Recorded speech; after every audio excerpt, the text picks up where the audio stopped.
She hadn't opened that room in 7 years. Not since the night everything changed. But when a quiet stranger arrived to fix her broken heater in the dead of winter, she didn't know he'd bring more than just warmth. He'd bring something she thought she'd lost forever. If stories of healing second chances and unexpected connections touch your heart, don't forget to subscribe to the channel. Every story is crafted to remind you, even in life's quietest moments, something extraordinary can begin. Now, let's begin the story. The Woman Who Forgot to Dream. The wind howled down the street like a wounded animal, rattling loose window panes and stripping the final leaves from naked branches. In a small, dimly lit apartment above a shuttered laundromat, Jake Harlan crouched beside a wheezing space heater. The coil inside glowed dull orange, sputtered, and went dark with a sigh. He muttered a curse under his breath and reached for the pilot switch, already knowing it was no use.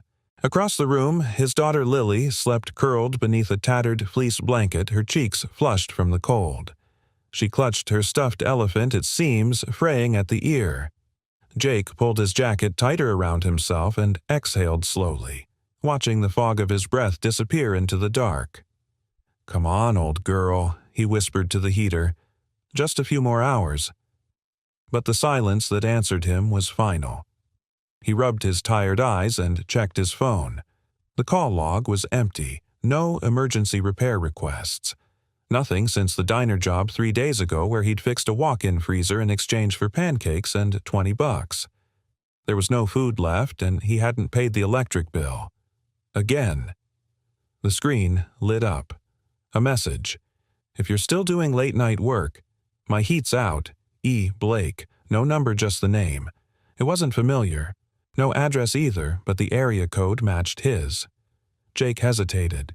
It was nearly 2 a.m. He looked over at Lily and then at the backpack with her asthma meds zipped tight and half empty. He stood up, grabbed his toolkit, and left a note beside her pillow. "Back soon. Keep warm. I love you. Dad."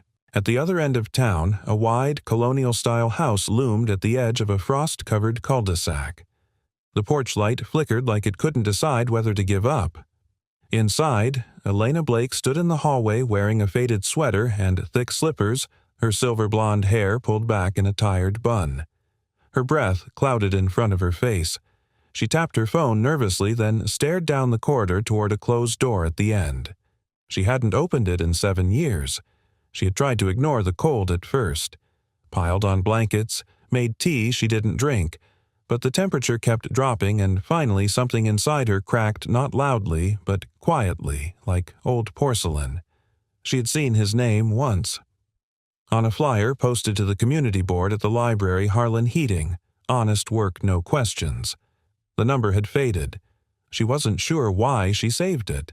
Perhaps it was the phrase "no questions" that stuck with her. So she sent the message thinking he might never answer. Maybe that would be for the best. But now, headlights swept across the frost-bitten windows. Jake stepped out of his truck and crunched across the driveway, the snow shallow but sharp. The house looked like it hadn't aged well, beautiful once maybe, but now frozen in time. He rang the bell and waited, breath puffing from his nose like a horse in winter. The door creaked open. The woman standing there was older than he'd imagined, tall, straight-backed despite her slight tremble. She didn't greet him, just stepped aside and let him in. "I'm Jake," he said gently, "from the message." She nodded once. Upstairs, thermostats in the hall, systems old. He followed her through a living room that felt like a museum, perfect, polished, untouched. Not a speck of dust, but not a sign of life either.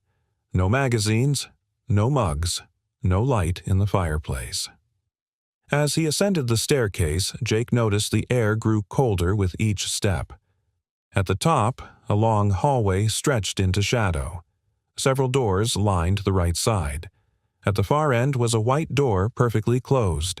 "The system's backfed from the bedroom unit," he said. "I may need access." Her reply was instant, sharp. "No one goes in that room." Jake paused. "Ma'am, if the zone's blocked, I said no." She didn't raise her voice, but her eyes, once steel gray, now dulled, cut sharper than a blade. Something in her tone warned him this wasn't stubbornness. It was pain, ancient and sealed. Jake lowered his gaze. Understood. He went to work. It was an old gas-forced air system. The problem was simple. A frozen air filter had blocked airflow to the secondary line. He replaced it with a spare from his kit and ran diagnostics. The heat clicked on. The vents hissed. He felt warm air against his face. Done. He descended the stairs quietly and found the woman waiting in the front hall holding a checkbook. "Don't need that," Jake said, shaking his head. "Wasn't hard. You just needed a new filter." She paused. "Still." Jake hesitated, then reached into his pocket and handed her a folded scrap of paper. "Leave this somewhere," he said, "just in case." She opened it after he left. Scrawled in pencil, it read, "I understand, but cold shouldn't be the only thing that stays behind. J.H." Elena stood in the hallway long after the truck disappeared. The heat began to spread through the walls, slow, steady, invisible. She walked to the closed door at the end of the hall. She placed her palm on it. The wood was still cold, but her hand stayed there a little longer than usual. And downstairs in a silent room where nothing had moved in years, a single dust-covered thermostat clicked softly. Back to life. Elena Blake hadn't slept. Not really. She had slipped between dreams and half-waking thoughts, her body cocooned in warmth she hadn't felt in years. The silence was no longer sharp and brittle, it hummed with the soft sigh of the heater breathing life into the house. And yet her mind wouldn't rest. Jake Harlan. The name echoed faintly in the early morning quiet. She hadn't expected someone like him, youngish, maybe 40, rough around the edges, but with kind eyes. He hadn't asked questions, hadn't pushed, hadn't looked at her the way others did, like she was fragile or dangerous or both. And the note. She had folded it 3 times and placed it on the nightstand, but somehow it kept drifting into her hands. Cold shouldn't be the only thing that stays behind. She wasn't sure whether to be angry or grateful. That afternoon, Elena walked through her home with a coffee she didn't drink and slippers that barely made a sound on the hardwood. The rooms were pristine. Too pristine. No books out of place. No fingerprints on the window panes. It was a house curated like a museum to grief. She passed the piano. Dusty keys. Untouched sheet music. The same song sat open, marked with sticky notes in a child's handwriting. "Play soft here, Mama." She turned away. Her steps slowed. When she reached the end of the hall upstairs, the door still closed as it had been for 7 years. Her hand hovered near the knob. The wood no longer felt cold, but her fingers trembled. Instead of touching it, she returned to the living room and sat on the edge of the couch like a guest in her own home. And then, for reasons she couldn't explain, she pulled out her phone and scrolled to the message thread with Jake Harlan. "The heat's still working. Thank you." A minute passed. Then 2. Then the 3 bouncing dots appeared. Any time. Glad it held. She should have left it there. But something about that quiet, decent man and the way he didn't try to fix her made her want to ask something. Not technical. "You said you've worked on old houses before. Ever see one get warmer after years of being cold?" This time, he replied quickly, "Yeah, but only if someone stays long enough to let it happen." 2 nights later, a new chill crept into the house. Nothing wrong with the heater this time, but the air filter light blinked yellow. Elena stared at it for 10 minutes before she picked up the phone again. Jake arrived just after 9 p.m. This time she greeted him at the door with a cup of hot tea. "I thought you might appreciate something warm," she said, holding it out without much eye contact. He took it with a nod. "Thanks." She led him to the basement where the main unit hummed. Jake inspected the filter, then smiled faintly. "It's fine," he said. "Might have just been a false alert. Older units do that sometimes." "I see." She stood awkwardly. Sorry to call you for nothing. It's not nothing." He paused, then glanced around the empty shelves and cobwebbed corners. "Feels like this place hasn't had company in a long time."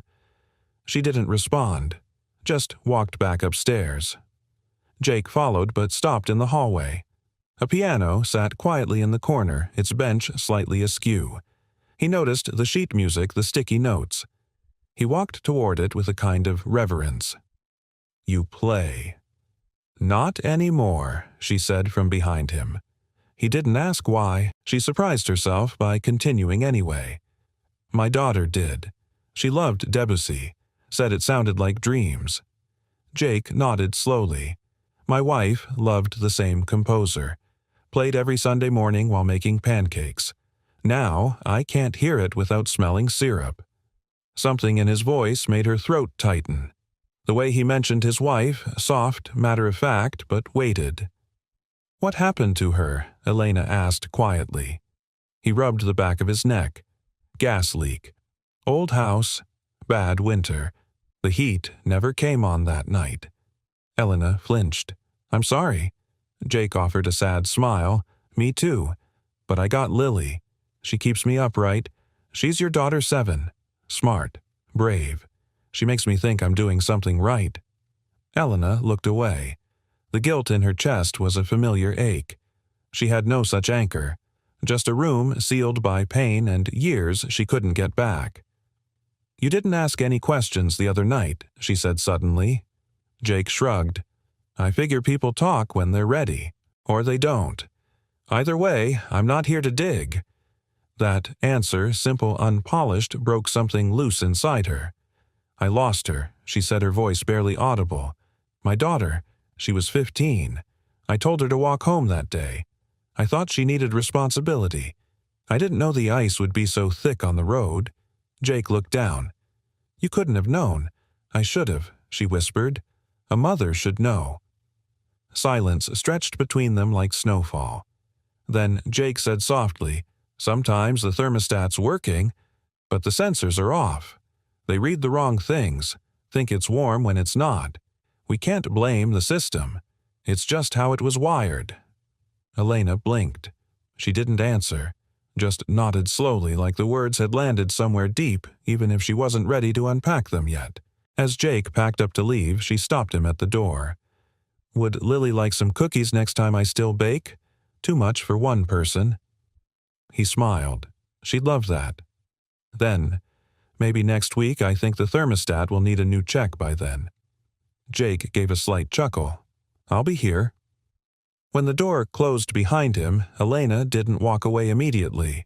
She leaned against it, hand still on the knob, and let her eyes close.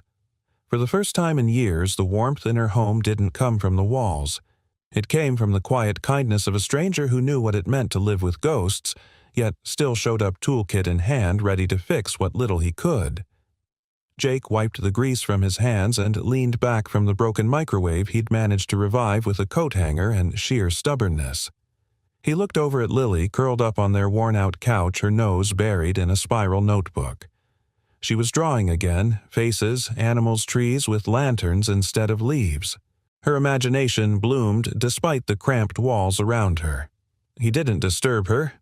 Instead, he quietly stood, walked into the tiny kitchen and opened the fridge. Empty. Well, not quite. A jar of mustard, half a loaf of white bread, 1 egg. He closed it slowly, eyes scanning the sticky note taped to the freezer door in Lily's loopy handwriting. "Things will get better. We just have to stay warm, Daddy." Jake ran a hand over his stubbled chin and smiled faintly. He didn't know where she got the strength some days. 3 miles away, Elena stood in front of a tray of sugar cookies she'd nearly burned. She stared at them like they were relics from a past life. Her apron was dusted with flour, hands shaking just a little as she moved the cooling rack. It was the first time she'd baked in years. Not for guests, not for herself, just because someone might actually want them. She looked over at the clock. Nearly 4 p.m. Jake said he'd stop by today with Lily to check on the unit she'd texted him, that it made a strange clicking sound, though it hadn't. Not really. A part of her expected to feel ashamed for faking the issue. but all she felt was nervous. Then the doorbell rang. Lily was the first to step inside, eyes wide as they took in the grand sunlit foyer. "Wow," she whispered. Jake followed behind, giving Elena a polite nod. "Thanks for having us." Elena managed a soft smile. "I baked something." She led them to the kitchen. Lily gasped at the cookies. "Are these for us? I hope so," Elena said. "I may have overestimated my appetite." Jake chuckled. "She'll make them disappear." "Watch." Elena poured them both cocoa real from the stove, not a packet. Jake looked around the kitchen. Unlike the rest of the house, this room felt used, lived in. A small plant by the window.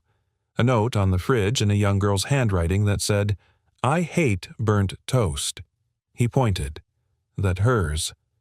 Elena followed his gaze and hesitated. "Yes." "She seemed funny," Jake said gently. "She was," Elena whispered. "Always correcting me, always dreaming." She didn't say her daughter's name. She couldn't, not yet. Lily munched quietly on a cookie, then reached into her backpack and pulled out her sketchbook. "Do you want to see something?" Elena blinked. "Of course." Lily flipped to a drawing. It was a girl with long hair standing in front of a glowing window. Outside, snow fell. Inside, fireflies danced. "It's called The Girl Who Caught Fireflies," Lily explained. "She's lonely, but the fireflies tell her stories when the lights go out." Elena's throat tightened. Jake, watching her reaction, said softly, "She's been turning her stories into pictures lately." Lily grinned.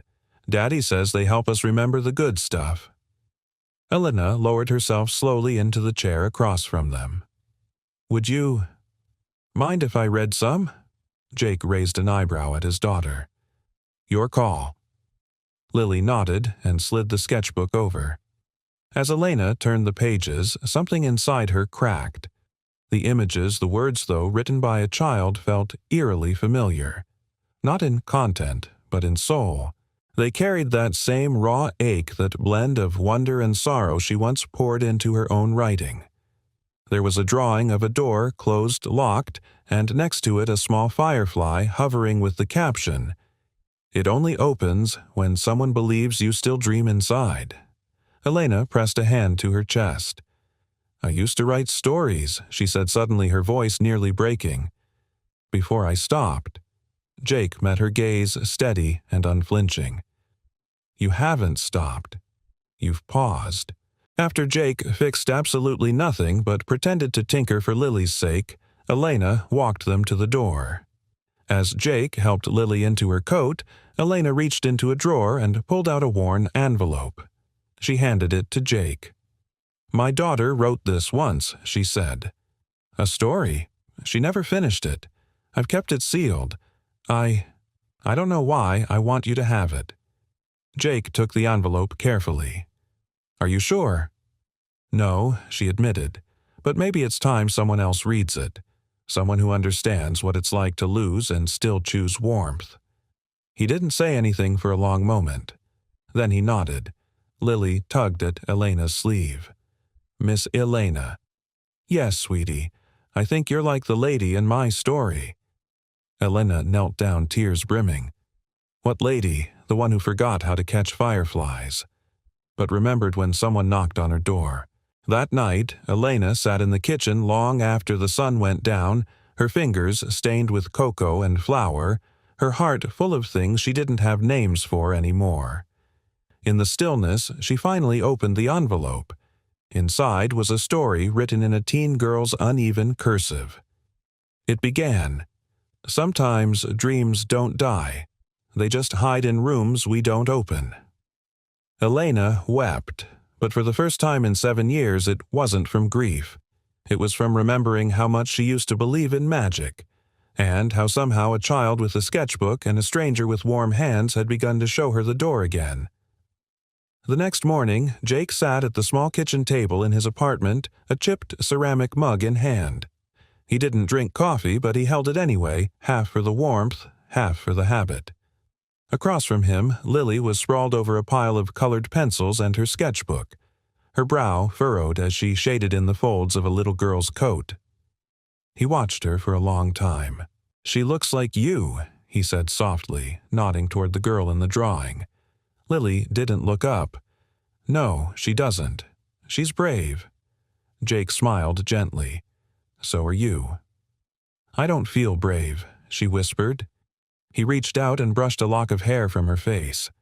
"That's what makes you brave." She paused, then flipped back several pages. Do you think Miss Elena would like this one?" Jake leaned in. The drawing showed a woman standing in the snow arm stretched out with dozens of glowing fireflies flying around her like stars. The woman's eyes were closed and her mouth curved slightly, not smiling, but no longer afraid. "She would love it," he said. Later that week, Jake and Lily returned to Elena's house not for a repair call this time, but because she'd invited them. The air outside was brisk, but the snow had stopped and the sun gave everything a soft shimmer. Lily clutched her sketchbook tightly as they walked up the front steps. Jake glanced down at her. "You sure you're ready to share that one?" "She needs to see it," Lily said, voice firm, "even if it makes her cry a little." Jake knocked gently. The door opened faster than expected. Elena was there dressed in a deep green sweater and dark jeans, her hair loose around her shoulders. There was something new about her face. Not makeup, not rest, just presence. She looked like someone who had woken up from a long sleep and hadn't yet forgotten the dream. "Come in," she said warmly. They followed her into the living room. The furniture had shifted, pillows fluffed, a new throw blanket on the couch, and music playing softly in the background. A small tray of apple slices and crackers waited on the coffee table. "This looks cozy," Jake said. Elena smiled faintly. "It turns out homes don't just keep you warm. You have to warm them, too." Lily sat down, carefully placed her sketchbook in her lap, and turned to the page she had chosen. She slid it across the table toward Elena. "I drew this," she said, "for you." Elena reached for it slowly, her fingers tracing the edges before she even looked inside. When she saw the image, her breath hitched. She didn't speak for a long moment. Then she looked up at Lily, eyes glassy. "Is that supposed to be me?" she asked softly. Lily nodded. "You forgot how to dream, but you remembered." Elena blinked away the tears that threatened. "You're right. I did forget." She looked at Jake. "Do you know what it feels like when someone you love disappears and you stop allowing yourself to imagine anything better than surviving?" He nodded, and for a beat, silence stretched again, thick but sacred. "I found something," Elena said. She stood, walked to a side table, and retrieved a stack of pages. It was a story she was writing. "My daughter. I never read it until the night you left that drawing." Jake took the papers gently. He scanned the first page, then a few more. It was rough, full of teenage tangents and crossed-out paragraphs, but it sparkled with wonder. The heroine was a girl named Wren who had a magical attic that whispered forgotten songs when she was sad. "She was talented," Jake murmured. "She was relentless." Elena corrected her voice, trembling. She wanted to be published before 16. She wanted to prove that sadness could still make something beautiful. Lily scooted closer. "Can we finish it?" Elena blinked. "What do you mean, you and Daddy and me? We could write the ending together. We could draw the pictures. We could help her story keep living." Elena covered her mouth with one hand. Then, slowly, she nodded. That afternoon, they sat at the dining table together. Jake read aloud snippets of the story while Elena jotted notes in the margins. Lily added tiny illustrations in the corners of the pages, a fox, a firefly, a pair of shoes with stars on the soles. At one point, Elena paused and said quietly, "She had your hands." Jake looked up confused. "Who, my daughter?" "Wren." Elena smiled softly at Lily, but not just in the way her fingers looked, in the way she held on when everything felt like it was slipping, in the way she gave even when she had every reason not to. Jake's throat tightened. He looked at his daughter and saw it too. Resilience wrapped in gentleness, sorrow filtered through light. "I think she'd be proud of you," he told Elena. She met his eyes.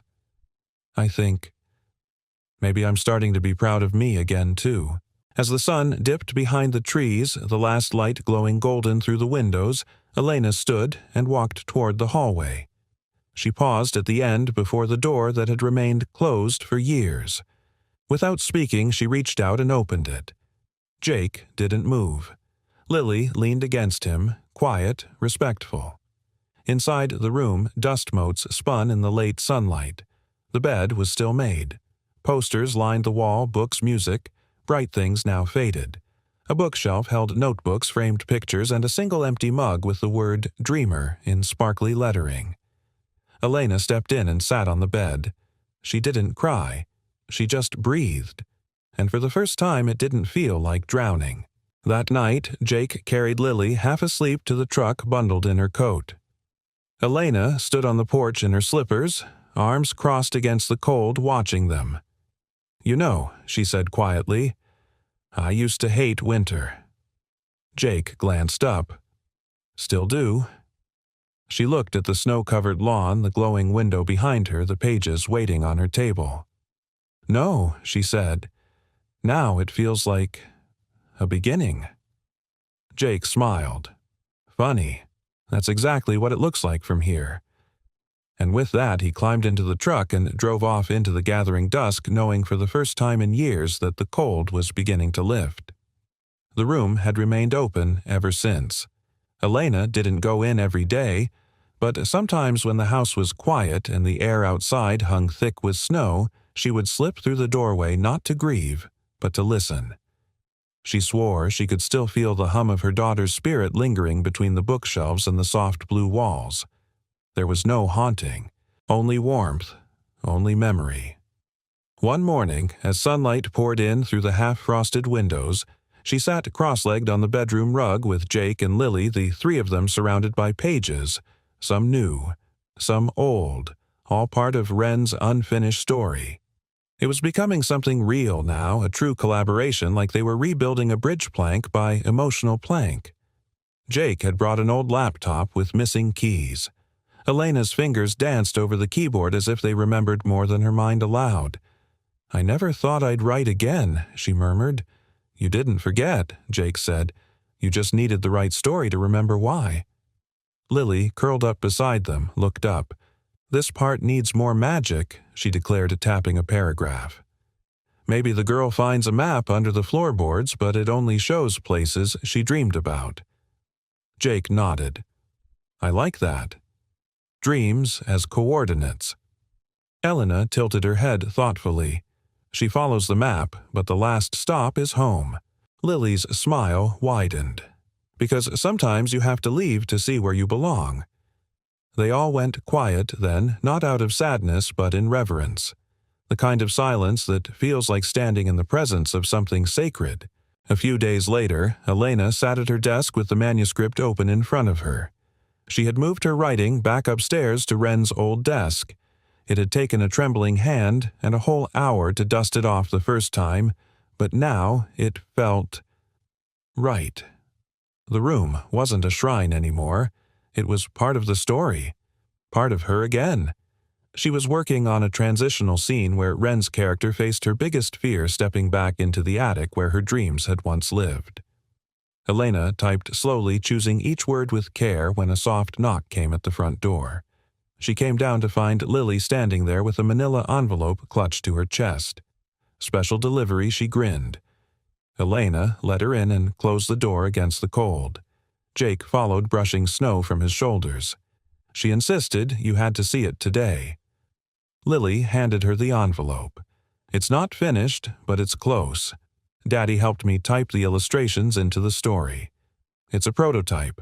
Elena smiled and opened the envelope. Inside were carefully printed pages.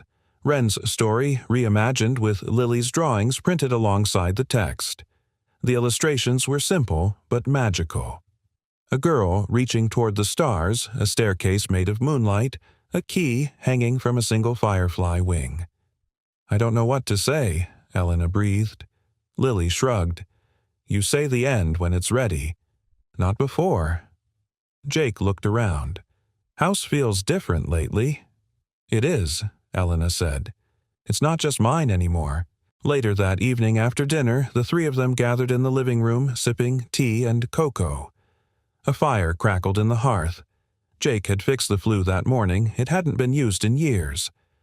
I thought about donating some of her books, Elena said, nodding toward the shelf.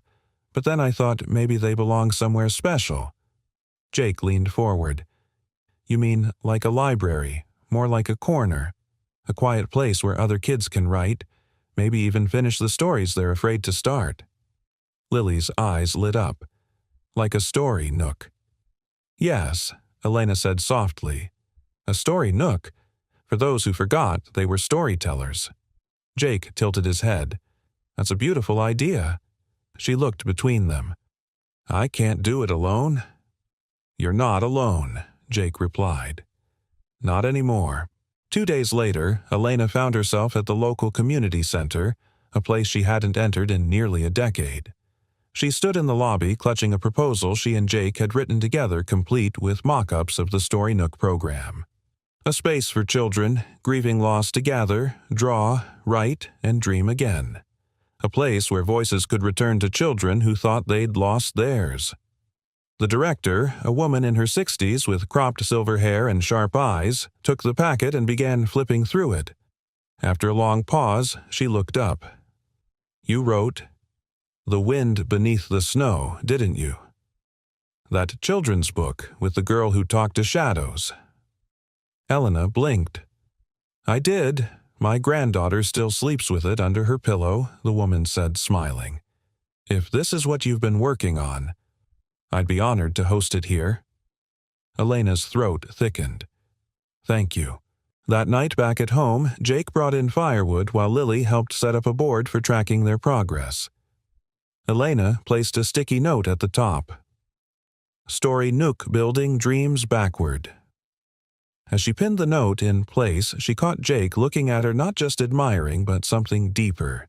The kind of look a man gives when he realizes someone has quietly become part of his story, too. I'm proud of you, he said. She smiled. I'm proud of all of us. Before bed, Lily hugged Elena tightly. Will you read me a chapter tomorrow? Of course, Elena said, brushing the girl's hair back. We're just getting to the best part. When the house quieted down and snow whispered softly against the windows, Elena returned to the room that had once held all her sorrow. She turned on the desk lamp, opened the laptop, and typed a single line. The girl who forgot how to dream was never broken. She just needed someone to remind her that her heart still knew the way. She leaned back and smiled, feeling the warmth not just in the room, but in herself.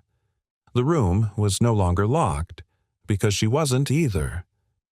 The early morning light spilled across Elena's kitchen table like warm honey casting soft gold onto the papers spread before her.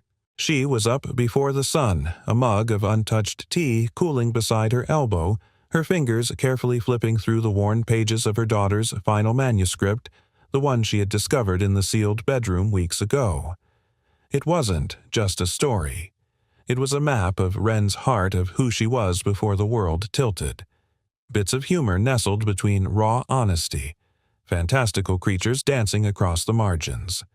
One line scribbled in the back read, Dreams don't end. They just change direction when we're not looking. Elena exhaled slowly, clutching the page as if it might vanish. The words were handwritten chaotic and full of emotion. It was unfinished but not unworthy. A thought flickered in her mind. Could they complete it? She knew she couldn't do it alone, but maybe that was the point. Maybe it was never meant to be a solo act. Later that day, she found herself standing outside Jake's apartment. The neighborhood was older, the kind where paint chipped faster than repairs came. But there was a quiet dignity in it, a resilience etched into every porch railing and frost-bitten mailbox. Jake opened the door with surprise written across his face. Elena. She held up a small cardboard box. I brought something. He stepped aside, letting her in. "Coffee's fresh." Lily's working on a castle made of index cards and paper towel rolls. "I love," that Elena said, smiling faintly as she stepped inside. Jake motioned toward the kitchen table, clearing space for the box. "What's in there?" She opened it gently, revealing the manuscript pages she had found. Tucked among them were several of Wren's school notebooks, a drawing of her as a child in a homemade cape, and a letter still sealed. Jake leaned in. "Is that?" "I found it in a drawer under her desk." Elena said, her voice quiet but steady. "She never sent it. It was addressed to a publisher. I think she believed it wasn't ready." Jake picked up the envelope reverently. "Do you want to read it?" Elena hesitated, then nodded. He slid a butter knife gently under the seal and opened the flap. Inside was a one-page cover letter scrawled in Wren's loopy handwriting, "Dear Editor. I'm sending this because I believe kids like me need more stories that don't lie. Not every day is magic, but sometimes we can find a piece of it in the middle of the hard stuff. If you don't like it, that's okay. I just hope someone sees the parts I didn't finish and still thinks they matter." Jake folded the letter slowly, his eyes glistening.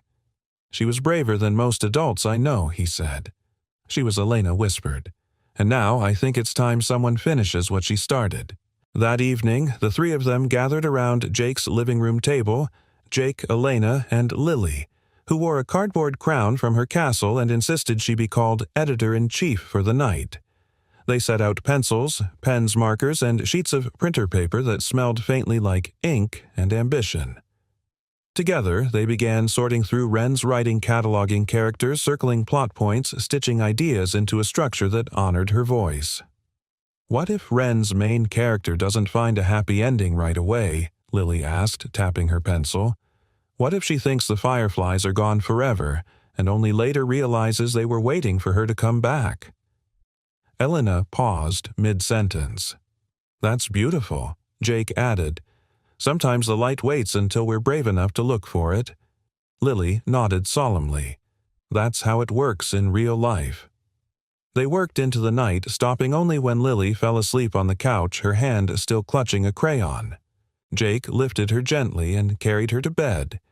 When he returned, Elena was still at the table, staring at the stack of pages. Her fingers brushed across the top sheet. "I used to be terrified of holding this," she said. "Like if I touched it, I'd break all over again." Jake sat beside her. "And now I know it's not brokenness," she whispered. "It's love that didn't know where to go." He didn't speak, just reached over and placed his hand gently over hers. It stayed there for a long time. 2 weeks passed in a blur of writing, revising, and laughter. Lily began creating character cards with hand-drawn illustrations and bios. Jake formatted chapters and taught Elena how to use cloud storage. Elena rewrote sections in Wren's style so seamlessly it sometimes frightened her in a beautiful way. One snowy afternoon, as they gathered for another editing session, Elena surprised them both. "I reached out to a small independent publisher," she said. "One that focuses on stories for children dealing with grief and loss. I sent them the draft, just to see." Jake blinked. "You did?" Elena nodded. "I told them it was co-authored by Wren, me, and 2 people who showed me how to find light again." Jake smiled slowly. "What did they say?" "They want to read more." Lily shrieked and threw her arms around Elena. "You're gonna be famous." Elena laughed, truly, laughed, the sound echoing through the house like wind chimes long dormant. "I don't care about famous," she said. "I just want her words to reach someone. Anyone. Even if it's just one kid." Jake looked at her with quiet admiration. "They already have." That night, Elena sat in Wren's room again, laptop on her knees. She stared at the final chapter, just a few lines left to write. The cursor blinked patiently, waiting. She thought of her daughter, of Jake, of Lily and her firefly castles, of how healing had come not as a sudden miracle but as an invitation, a soft knock at the door on a winter night. And then she typed, In the attic of forgotten things, the girl placed her dream like a lantern on a windowsill. She didn't know who would see it, only that someone somewhere needed it as much as she once did. She hit save. And for the first time in 7 years, she didn't cry when she closed the laptop. She smiled. The first copies of the manuscript arrived on a Thursday afternoon, delivered in an unassuming brown box with no label, but Elena's name scrawled across the top in thick black ink. She didn't open it right away. Instead, she stared at it for a long moment, hands resting on either side like she was afraid to break something sacred inside. Outside, snow had begun to fall again, silent and clean, the kind that blanketed the world in stillness. She ran her fingers along the cardboard edge and whispered, "We did it, baby." Then she carefully sliced the tape open with a butter knife and lifted the flaps. Inside were 5 advanced copies shimmering with promise.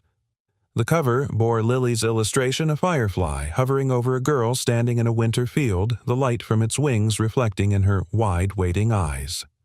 The title, in soft gold lettering, read, "The Girl Who Caught Fireflies," by Wren, Blake, Elena Blake, Jake Harlan, and Lily Harlan.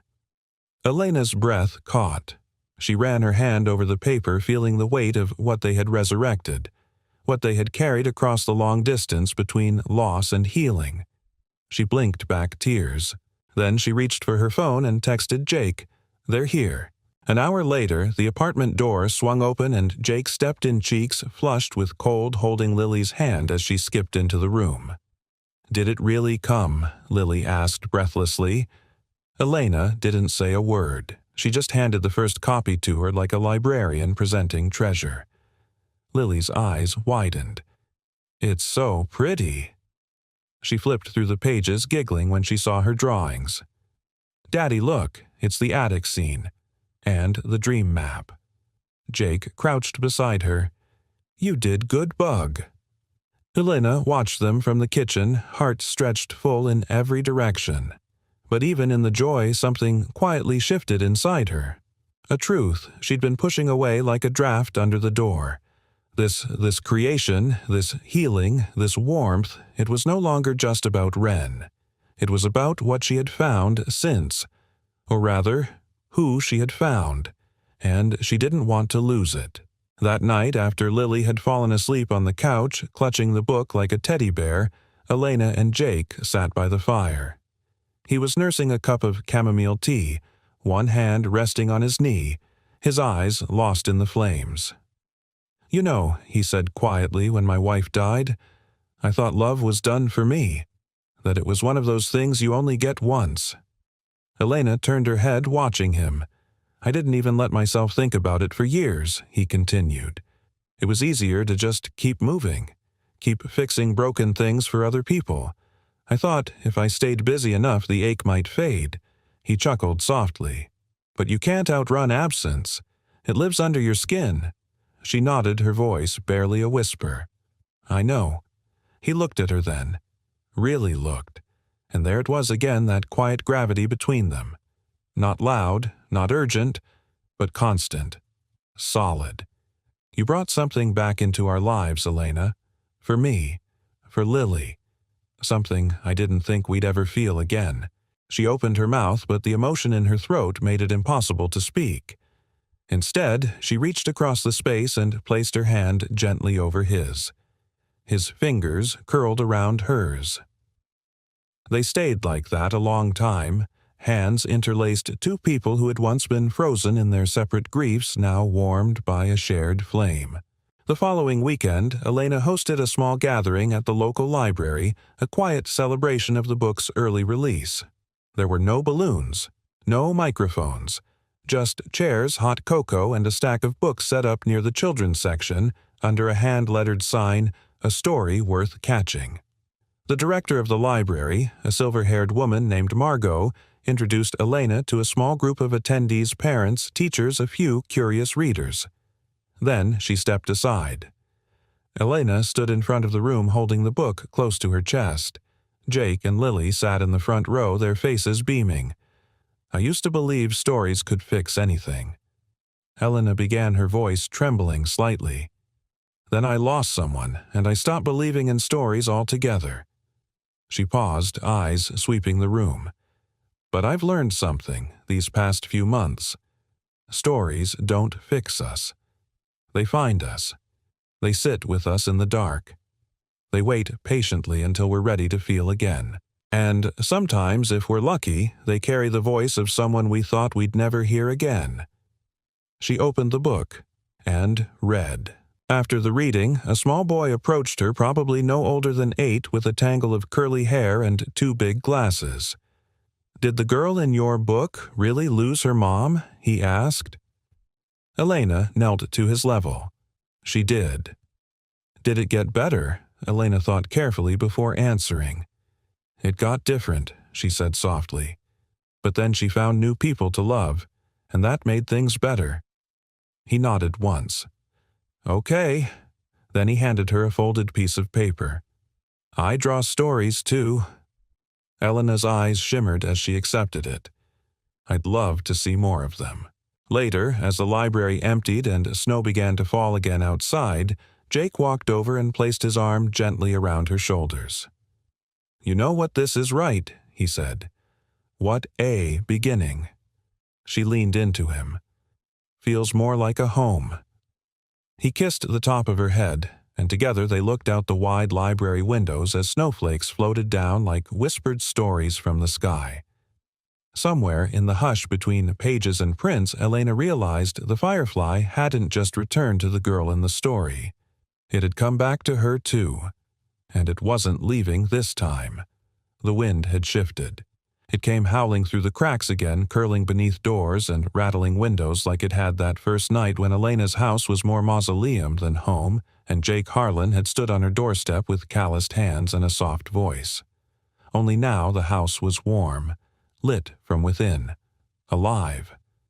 But something in the air had changed. Elena knew before she saw the message. There had been a weight in Jake's voice when he said he couldn't come by that afternoon.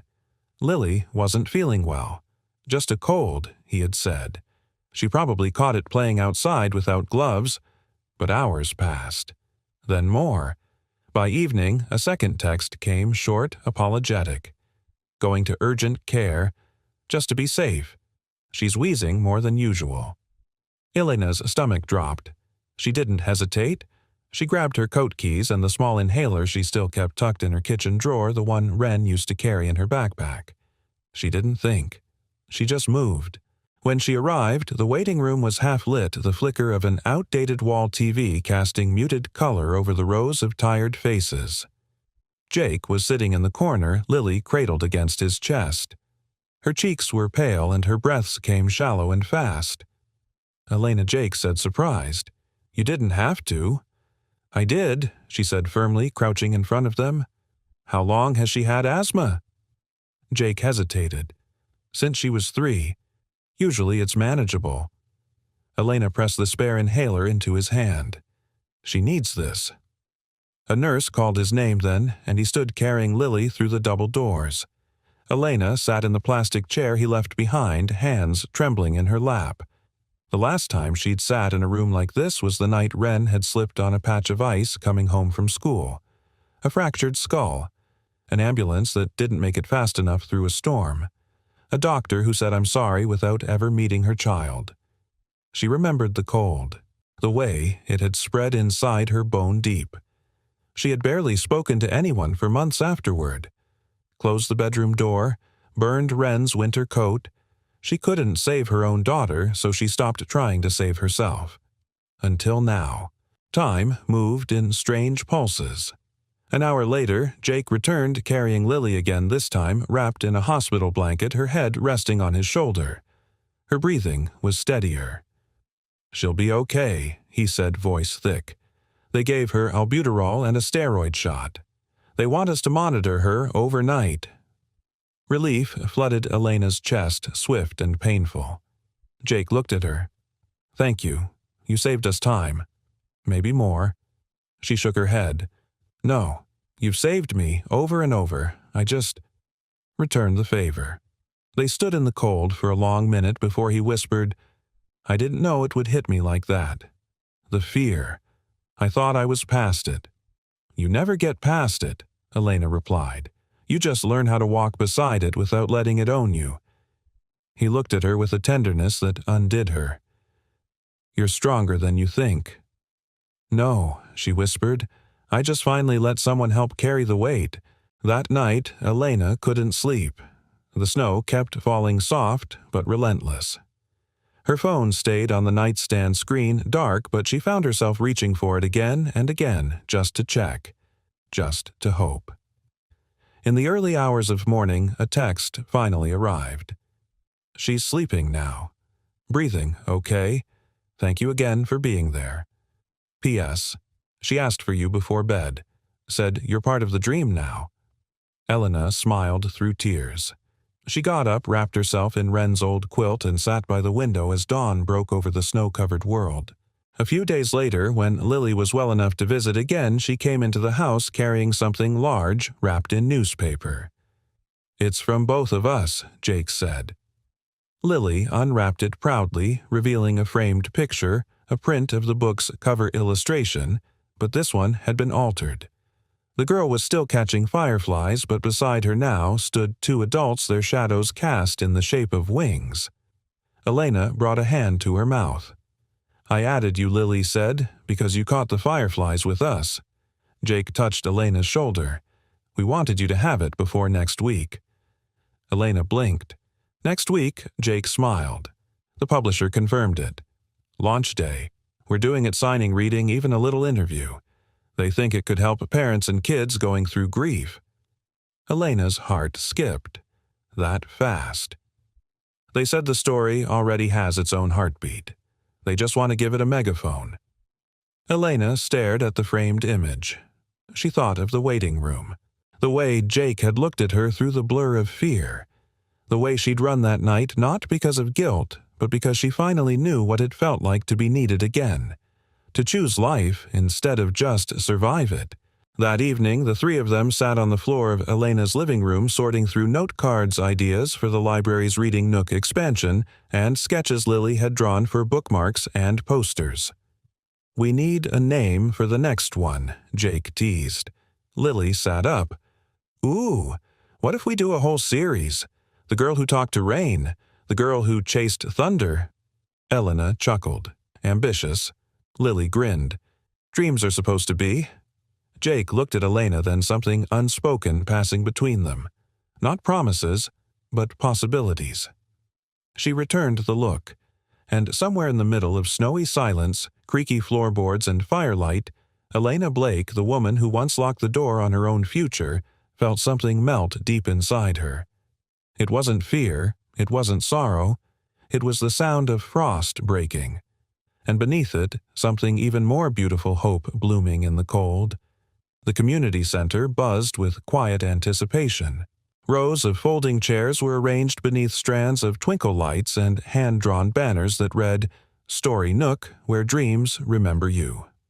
The scent of fresh cocoa mingled with the crisp smell of new books stacked neatly on tables, their gold-lettered covers catching the warm glow of the setting sun. Elena stood just beyond the double doors, pressing a hand to her chest to steady her breath. This was it. The first public launch. Not just for the girl who caught fireflies, but for her. For Wren. For Jake and Lily. For every version of herself that had ever whispered, You don't belong here anymore. Jake appeared beside her, adjusting his jacket collar. He didn't say anything at first, he just stood close enough that she felt his steadiness before she even looked at him. You're doing great, he finally murmured. I haven't even started, she whispered back. You started the moment you opened that door. She smiled, then turned as Margot, the silver-haired library director, approached with a clipboard. Ready? Margot asked gently. Elena nodded. They stepped through the doors, and a quiet round of applause greeted her. Not loud, but full. Jake squeezed her hand once and took a seat beside Lily, who waved a little too enthusiastically, her cheeks glowing with pride. Elena approached the podium with the worn manuscript tucked under one arm and the polished book in her other hand. Her voice, when it came, was soft. But it carried. I never expected to stand in a room like this again, she began. Years ago, I wrote stories to escape. Then I lost the one person who made those stories feel like home. A pause. I shut the door on writing, on joy, on everything. I believed some losses were too big to speak into words. She looked down, touching the cover of the book gently. But then, someone knocked on my door. A man who wasn't trying to fix me. A little girl who reminded me how to imagine. And slowly, painfully, beautifully, I remembered how to open that door again. She held up the book, her hand steady now. This story began with my daughter Wren, but it lives today because of community, because of kindness, because of what happens when we choose to show up for each other even when we're broken. Applause this time came louder, rising into the rafters. After the reading, people lingered, some for signatures, some for conversation. A few kids clutched their new books like treasure. A boy asked if Wren would ever catch lightning next. A teenage girl said softly, "I lost my dad last year. Thank you for writing something real." Elena's hands shook again, but this time it was from the sheer magnitude of being seen. Jake eventually joined her, holding a paper cup of cider. "You've got a fan club forming." She smiled. "They want more." "Well," he said with a grin, "good thing you've got a co-writer and an editor-in-chief at home." Her gaze drifted across the room to Lily, who was talking animatedly with a group of kids, gesturing with her hands like a tiny professor. "She saved me," Elena said quietly. "You both did." Jake grew serious, his voice lower now. "You saved us, too, you know." Their eyes locked, and in that pause, dense with everything unspoken, something shifted. The kind of shift that didn't need music or sweeping declarations. Just quiet gravity. Recognition. Hope. That night, back at the house, Lily fell asleep on the living room rug with her head on a cushion and a marker still clutched in one hand. She had been drawing bookmarks for her future bookstore empire. Jake tucked a blanket over her. Elena lit the fireplace. The flame caught quickly, casting flickers across the photos on the mantel.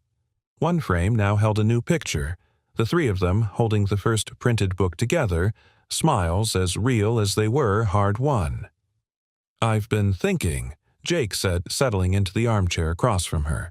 "What if we do more than just finish Wren's story? What if we build something lasting?" Elena tilted her head. "Like what?" He leaned forward, elbows on his knees. "A foundation. A non-profit. Workshops for kids writing through grief.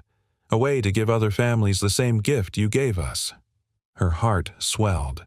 "That's huge." "Yeah," he said, eyes steady. "But so was what you did, and I think it's time we shared it wider." Elena looked at the sleeping girl on the rug, at the fire, at the framed book. She thought of the night she refused to open a bedroom door and the man who didn't force it open but stood by it patiently until she did. "Yes," she said. "Let's build something. Something that stays open even in the cold." The next morning, Elena stood in front of the bedroom door again. Not Wren's, but the door across the hall. A room that had once been a guest room. Untouched. Now she opened it. She imagined shelves full of art supplies, beanbags for reading, a bulletin board filled with drawings from kids who thought no one wanted their stories. She whispered aloud, "You left the dream Wren, but now it's finding its way to others." Behind her, Jake appeared, coffee mug in hand. "Thinking about renovations, I'm thinking about beginnings." He took her hand. "Then let's start framing the walls." The door was open. Not just in the house, in her heart, in her future, in the lives she was ready to touch. And this time it would stay open, warm, welcoming, and full of stories that would never again be left unsent. Elena awoke before the sun. She didn't reach for her phone, didn't turn on the light. Instead, she pulled the blanket tighter around her shoulders and simply listened to the stillness of the house, to the faint hum of the heater, to the distant creak of pipes warming behind the walls. 7 months ago, she would have mistaken that silence for loneliness. Now, it sounded like peace. Down the hall she heard Lily stir in the guest room, the one Elena had once kept closed for fear of memories. That room was now painted a soft lavender with drawings pinned to the walls and a paper chain running along the windowsill. Dream big. Rest easy. Write your magic. Jake had helped paint it. Lily had chosen the color. Elena smiled in the dark. By the time she reached the kitchen, Jake was already there, leaning over the stove in his faded hoodie, flipping pancakes while humming quietly under his breath. The scent of butter and cinnamon wrapped around her like a hug.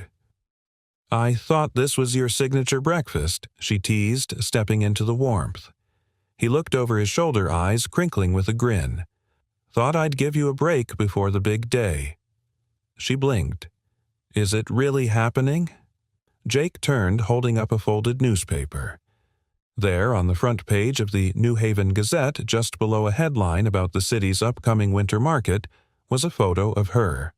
Of them.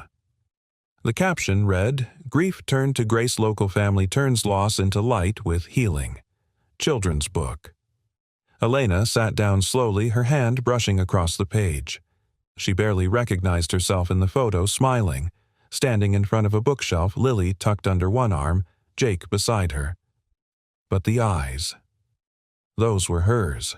Only now they weren't shadowed. They were alive. Later that morning, the community center overflowed with guests, parents, children, educators, librarians, even a few reporters. The official book launch event had become something much bigger than anyone expected. Dozens of handmade bookmarks lined the tables, each with a unique quote from Wren's story.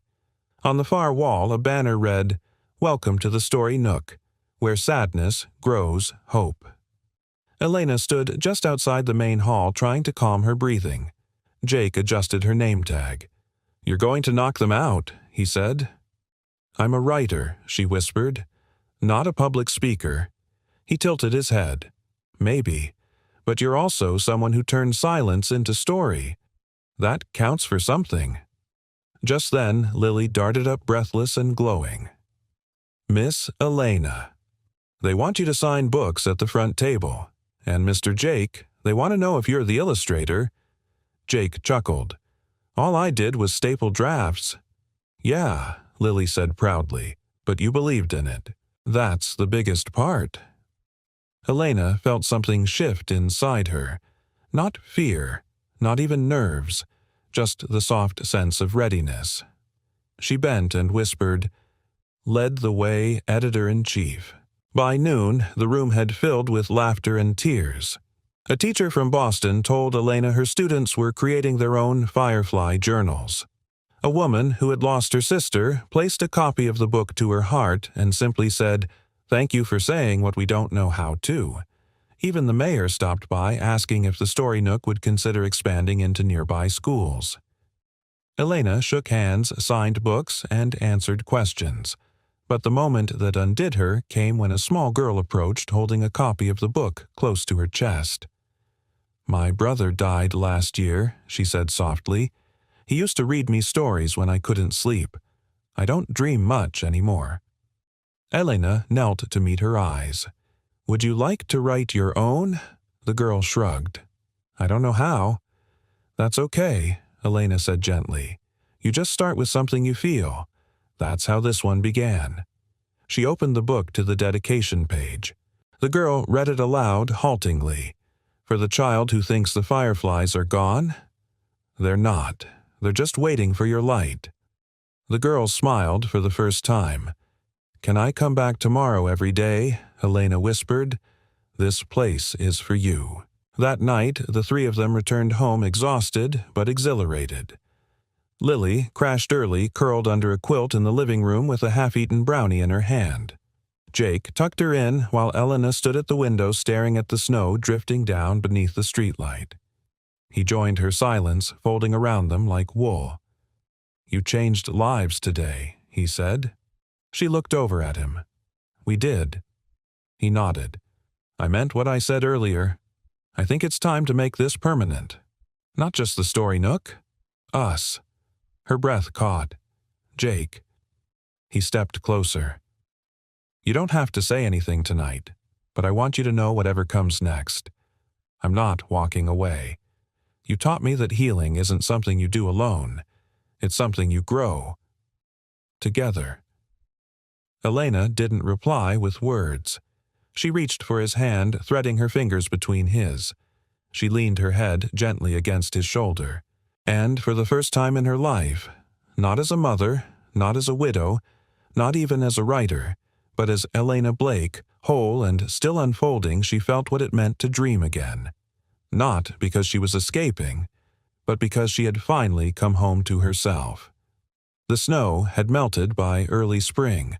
The air still carried a chill, especially in the mornings, but it was the kind of cold that came with possibility, like something waiting to bloom just beneath the surface.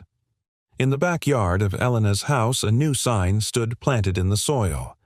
Hand-painted, slightly crooked, but proudly displayed, "The Story." Nook, a place to begin again. Children sat on picnic blankets with crayons and sketch pads, voices soft with concentration. A retired teacher led a small poetry circle near the garden beds, and under the old oak tree, Jake knelt beside two kids building a story fort out of cardboard duct tape and pure imagination. Inside the house, Elena moved from room to room with purpose, not hurried, just present. Every corner of the home held echoes of both past and future now. The warmth wasn't just in the air, but in the way it held people. In the kitchen, she stirred a pot of lemon tea, the scent bright and soft. Beside her, Lily stood on a stool, carefully arranging cookies onto a tray shaped like books. "Think they'll like them?" she asked. "They'll love them," Elena said, "because you made them." Lily grinned. "I added cinnamon, even though it wasn't in the recipe." Elena smiled. "That's called voice, sweetheart. Writers use it. So do bakers." Jake entered through the sliding door, snow still clinging to the edges of his boots. One of the kids asked if they could make a comic about a time-traveling grandma. Elena raised a brow. "And what did you say I said that's the only kind of grandma I'd read about?" They laughed, light, easy, real. Later that afternoon, the house quieted as the children trickled home, their drawings tucked in folders like sacred treasures. The last to leave was a boy named Colin, whose mother hugged Elena at the door. "He hasn't spoken much since his dad passed," she whispered, "but he wrote 5 pages today, about a boy who plants dreams in the snow." Elena's chest tightened. "Thank you for letting him share that." "No," the woman said, voice thick with emotion. "Thank you for making a place where he could." As dusk approached, Jake started a small fire in the living room hearth. The three of them, curled onto the couch, Elena, Jake, and Lily, wrapped in a blanket that once belonged to Wren. Lily opened their worn copy of The Girl Who Caught Fireflies and nestled between them, finger-tracing the dedication. "For those who stopped dreaming, you didn't lose it. You just needed someone to wait beside you." "Do you think we'll write another one?" Lily asked, eyes hopeful. Jake grinned. "I think we already are." Elena looked down at her hands, once too afraid to hold a pen again and now permanently ink-stained. "We never stopped." They sat for a moment in silence, listening to the fire crackle. Lily fell asleep with the book in her lap. Jake leaned back, his voice low. "Funny thing about that first night." Elena looked at him. "What night?" "When I came to fix your thermostat. I thought I was just there to make something work again." She smiled gently. "You did." He shook his head, eyes warm. "But not what I expected. The truth is, it was never really about the heat." Elena tilted her head. "Then what was it about?" He reached for her hand. "It was about letting someone in." She blinked, heart full. That door, the one at the end of the hall, no longer stood as a barrier, it had become a threshold. Not to what she lost, but to what she had found: purpose, courage, love. A home that was open again, not because it was fixed, but because it had been shared. A few weeks later, on the first truly warm day of the season, the three of them stood on a small stage at a city-wide reading event. Lily wore a sunflower dress. Jake had traded his tool belt for a pressed shirt and the same scuffed boots he'd always worn. And Elena, standing at the microphone, opened the latest edition of their book now in its third printing, part of a grief support curriculum across 2 counties. She read the final lines aloud. The girl didn't need to catch the firefly anymore. She simply opened the window, and it came back on its own. She closed the book, her eyes scanning the audience, not just children, but their parents, their teachers, their caretakers. People who had known silence and carried it like a weight. People who needed a way forward, even if they didn't know it yet. She smiled, because this time she did know how to end the story, and even more how to begin the next one. That night, as the stars blinked awake above the quiet neighborhood, Elena stepped onto her front porch, breathing in the scent of earth warming after a long frost. Jake joined her, handing her a mug of chamomile tea. "No repairs tonight," she teased. He smirked. "Nope. Everything's running perfectly." She glanced over. Even the thermostat, Jake leaned against the railing, gazing out over the yard, filled with stories and hope.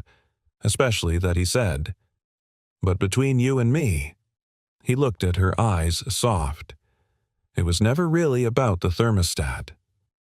We'd love to hear from you. Where are you watching from? Leave a comment and let us know your city or country. It's always heartwarming to see how far these stories travel." He gave a stranger his coat in a snowstorm, and lost the one thing he couldn't afford to lose. What he didn't know was that this small act of kindness would open a door he never expected to something bigger than second chances. To something that might just change everything. If you believe that ordinary moments can hold extraordinary meaning, you're in the right place. Subscribe to our channel for more stories that warm your heart, restore your hope, and remind us all why kindness still matters. Now, take a deep breath and let's begin. Single dad lost his job for helping a woman. Then she gave him something he never expected. The snow came down like it had a grudge against the earth. Jake Callahan gripped the steering wheel of his battered old Chevy, the heat barely keeping the windshield from fogging over. It was past midnight in Marlow, a town too small to matter and too cold to forgive. The roads were deserted, streetlights half buried under heavy flakes casting long, lonely shadows across the empty sidewalks. He just wanted to get home to his daughter Sophie. She'd be asleep by now, curled under the threadbare quilt Jake's late wife had sewn during her chemo treatments before everything unraveled. Jake had worked a double shift fixing a busted HVAC system in the hotel's west wing. No thanks, no bonus, just tired hands, sore knees, and the lingering scent of bleach on his uniform. He turned onto 6th and eased off the gas. Something flickered at the edge of the road. Movement. Jake squinted. A figure. A woman. She stood barefoot on the sidewalk, shivering in a navy blue blazer over what looked like a silk blouse utterly unsuited for this kind of weather. Her hair was soaked, clinging to her face, and her arms were wrapped tightly around herself like she was holding something in. Jake slowed to a stop and rolled the window down, the wind slapping him in the face. "Ma'am, you okay?" She didn't answer, just looked at him with wide, frightened eyes like a deer caught in a beam of light. For a moment she seemed like she might run. Then her lips parted and her voice came out barely above a whisper. "Please, don't call anyone. I just need somewhere warm for a bit. Just a little while." Jake hesitated. Everything about this screamed complication. But then he looked closer at the trembling in her fingers, the raw pink of her bare feet, the bruise just under her hairline she'd tried to hide. She was maybe mid-30s, clearly from money. Those were designer shoes in her hand, soaked to ruin. This wasn't drugs or drama. This was fear. Real, raw fear. He leaned over and opened the passenger door. "Get in." She climbed in, moving stiffly, her fingers icy as she pulled the door shut. Jake cranked the heat up and glanced at her. "You hurt?" She shook her head. Chased a pause. Not anymore. Jake didn't ask anything else. He'd seen enough as a former mechanic on military bases overseas. Some people need help. Some people need silence more than questions. He drove toward his apartment in the industrial edge of town. The building was old but warm. He parked and they walked quickly inside. His daughter's room was dark. He tiptoed past it and opened the guest room, the one they rarely used except when his brother visited once a year. "You can take this room," he said. "There's a space heater. Towels in the bathroom across the hall." She turned to him, her voice cracking. "Why are you doing this? You don't even know me." Jake met her eyes. "Because someone once did the same for me when I didn't deserve it. So now I pay it forward." She didn't respond, just nodded and slipped inside. Jake left a cup of warm tea on the nightstand before he returned to his room. He didn't sleep well. The next morning, she was gone. The bed was made. The tea untouched. On the kitchen counter sat a note on hotel stationery embossed and expensive. Jake picked it up with calloused fingers. "You didn't ask. You didn't judge. You just helped. I won't forget. E. No number. No last name. Nothing more." He looked out the window. The snow had stopped. The sky was a pale, clean blue, the kind that comes only after a storm. Jake exhaled. The door creaked behind him. Sophie, still in her pajamas, rubbed her eyes. Was someone here? Jake hesitated, then smiled. Just someone who needed a little kindness. Sophie nodded like she understood more than a 10-year-old should. Like you always say, kindness doesn't ask for something back. Jake kissed the top of her head. "That's right, sweetheart." But somewhere deep in his gut, he had a feeling. That wasn't just a lost woman. And whatever storm she had run from, it wasn't over yet. Not for her. And not for him. The hotel lobby smelled faintly of pine cleaner and overcooked coffee. Jake stood just inside the staff entrance, his uniform still damp from melting snow, the soles of his boots leaving muddy half-prints on the tiled floor. It was barely 8 a.m., and already something felt off. Kendra, front desk manager clipboard queen enforcer of petty rules, was waiting by the break room. Arms crossed, brows drawn tight. "Jake," she said flatly, "you need to come with me. Now." He dropped his tool bag beside the wall and followed her down the narrow corridor that led to the security office. Inside, the head of operations, Greg Lerman, sat behind a desk. Mid-50s, graying hair, always in a blazer, one size too tight. He didn't stand, didn't smile. On the monitor in front of him was paused security footage, Jake's truck idling in the snow near the hotel service entrance. The timestamp blinked 2:04 a.m. The passenger door swung open and a figure climbed in. Jake's stomach dropped. "We had a security audit this morning," Greg said without preamble. "As you know, all footage is time-stamped and reviewed weekly. But last night a call came in from a guest claiming a woman left the building through the side entrance in an unauthorized vehicle. We pulled the footage. Jake said nothing. Greg hit play. The woman, soaked barefoot, visibly shaken, entered the passenger seat of Jake's truck. The truck pulled away. That was it. We need to know who she was." Greg said, his voice low and even. "And why you didn't report an incident on hotel property." Jake rubbed his palms together, searching for words. "She wasn't a guest," he said finally. "I don't even think she was staying here. She wasn't dressed for the weather and she didn't want the police involved. That's not your call to make." Kendra snapped. "You broke protocol." Jake looked from her to Greg. "I didn't take her into the hotel. She was outside, freezing. I helped her get warm and gave her a place to rest." Greg leaned back. "And you didn't think to notify security or management. She could have been a threat. This is post-pandemic hospitality, Jake. There are rules for a reason." Jake felt heat rise behind his collar. She wasn't a threat.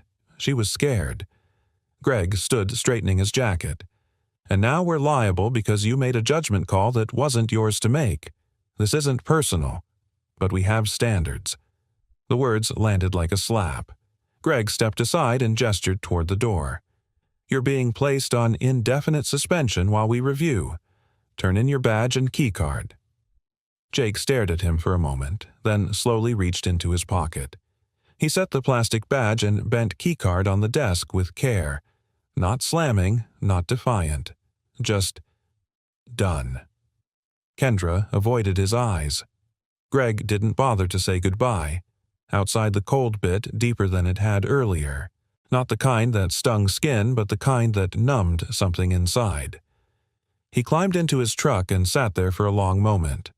The windshield wipers ticked once, twice. He looked over at the passenger seat. Gone.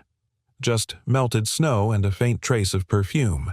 That night, Jake reheated leftover chili and tried to smile as Sophie told him about a class project involving paper snowflakes and state capitals. "Miss Talbot says I might be in the spelling bee next month," she added, spoon in hand. "Can you come if I make it?" Jake nodded, throat tight. "Wouldn't miss it for the world." She paused, watching him. "You okay?" He forced a half grin. "Just tired." After she went to bed, Jake sat alone in the kitchen. The refrigerator hummed. Outside, wind howled faintly through the eaves. He stared at the envelope where he kept emergency cash, 173 euros. Rent was due in 10 days. 2 days passed. Then 3. Jake filled out job applications online, most of which ended with automated rejections or no reply at all. His phone stayed stubbornly silent except for a few missed calls from an unknown number he refused to answer. His pride wouldn't let him ask for help, not from his brother, not from the church he hadn't set foot in since Mandy's funeral, not from anyone. On day 4, while walking Sophie to the bus stop, a neighbor paused him. "Hey, Callahan said Marcus from 4B. Saw what happened at the hotel. Sorry, man." Jake stiffened. "How did your town small? People talk." He expected judgment, pity, but instead Marcus nodded and held out a folded sheet of paper. "A buddy of mine's looking for someone to help him clean out a foreclosed property on 12th. It's not much, but it's something." Jake took the paper, the stiffness in his chest easing slightly. "Thanks." Marcus shrugged. "You helped me when my radiator blew. People remember stuff like that." That afternoon, Jake drove to the property a boarded-up duplex that smelled of mold and mildew. He spent 6 hours hauling broken furniture, scrubbing grime off the walls, and fixing a clogged toilet. The cash payment, $80 in crumpled bills, felt heavier in his hand than it should have. It wasn't glory, it wasn't dignity, but it was something. Later that night, he sat on the fire escape outside his apartment with a mug of black coffee, knees, aching hands scraped. He looked up at the sky where the clouds had finally cleared, stars piercing through like quiet promises. He didn't regret what he did. Not for a second. But he was tired of being the man who did the right thing, and got punished for it. Still, when he closed his eyes, he saw her face, that flicker of panic turning into fragile trust, and he heard her voice. "You just helped." Somewhere in the vast machinery of the universe, he hoped that mattered. And maybe it still would. The morning sun poured weak light through the kitchen blinds as Jake Callahan stood at the sink scrubbing last night's dishes like they'd personally offended him. The hot water helped ease the ache in his knuckles, still sore from hauling debris out of that foreclosed duplex. His reflection in the window looked older than 42, lined, tired. The kind of face that carried quiet weight instead of loud ambition. Behind him, Sophie was humming at the table, carefully gluing construction paper to a shoebox for a school project. Her hair was tied in a lopsided ponytail, a peanut butter smear across one cheek. "You need a hand, Peanut?" he asked. She looked up, grinning. "I've got it. It's going to be a time capsule.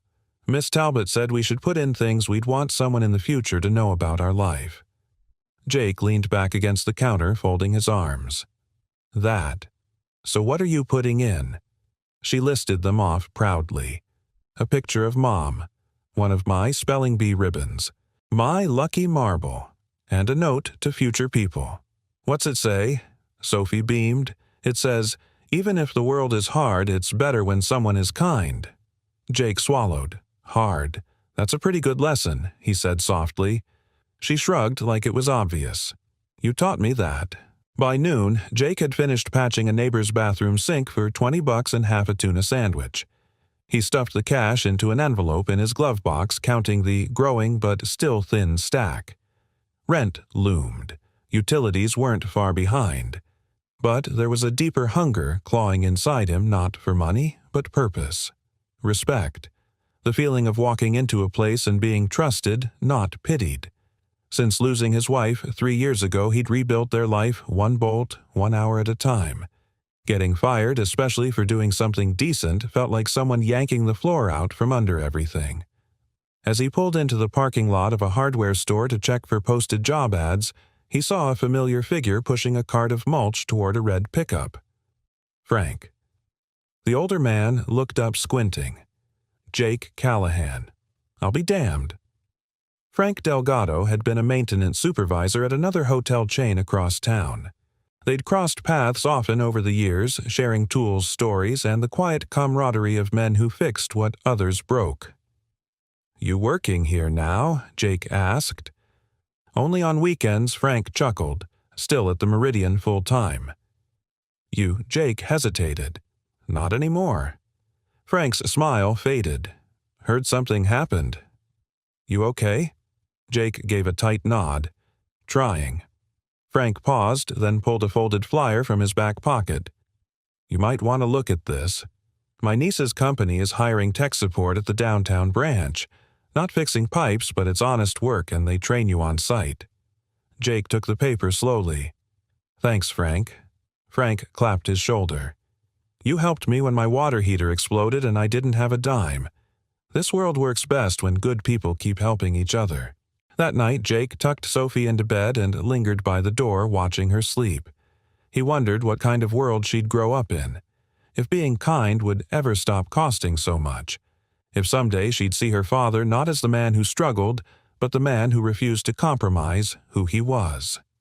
He stepped onto the fire escape again, nursing a cup of weak coffee. Snow was melting in patches. The night air was crisp, but the wind had gentled. Something scraped against the metal below. Jake looked down. A mailman in a beanie was placing a thick envelope in their mailbox. Unusual. It was nearly 9 p.m. He jogged down the stairs, calling out a thanks as the mailman walked off. The envelope was heavy cream-colored with no return address. His name and apartment number were printed in neat block letters. Jake frowned, tearing it open. Inside was a single sheet of high-quality paper and a photo. The image was black and white, grainy but clear. It showed him mid-action, leaning out of his truck to drape his coat over the shoulders of the mystery woman from that snowy night. Captured by the hotel's exterior camera. Beneath the image, a note typed in bold, centered font: integrity doesn't go unnoticed. Renner Corp., Human Resources Division. You are invited to a private interview. Details enclosed.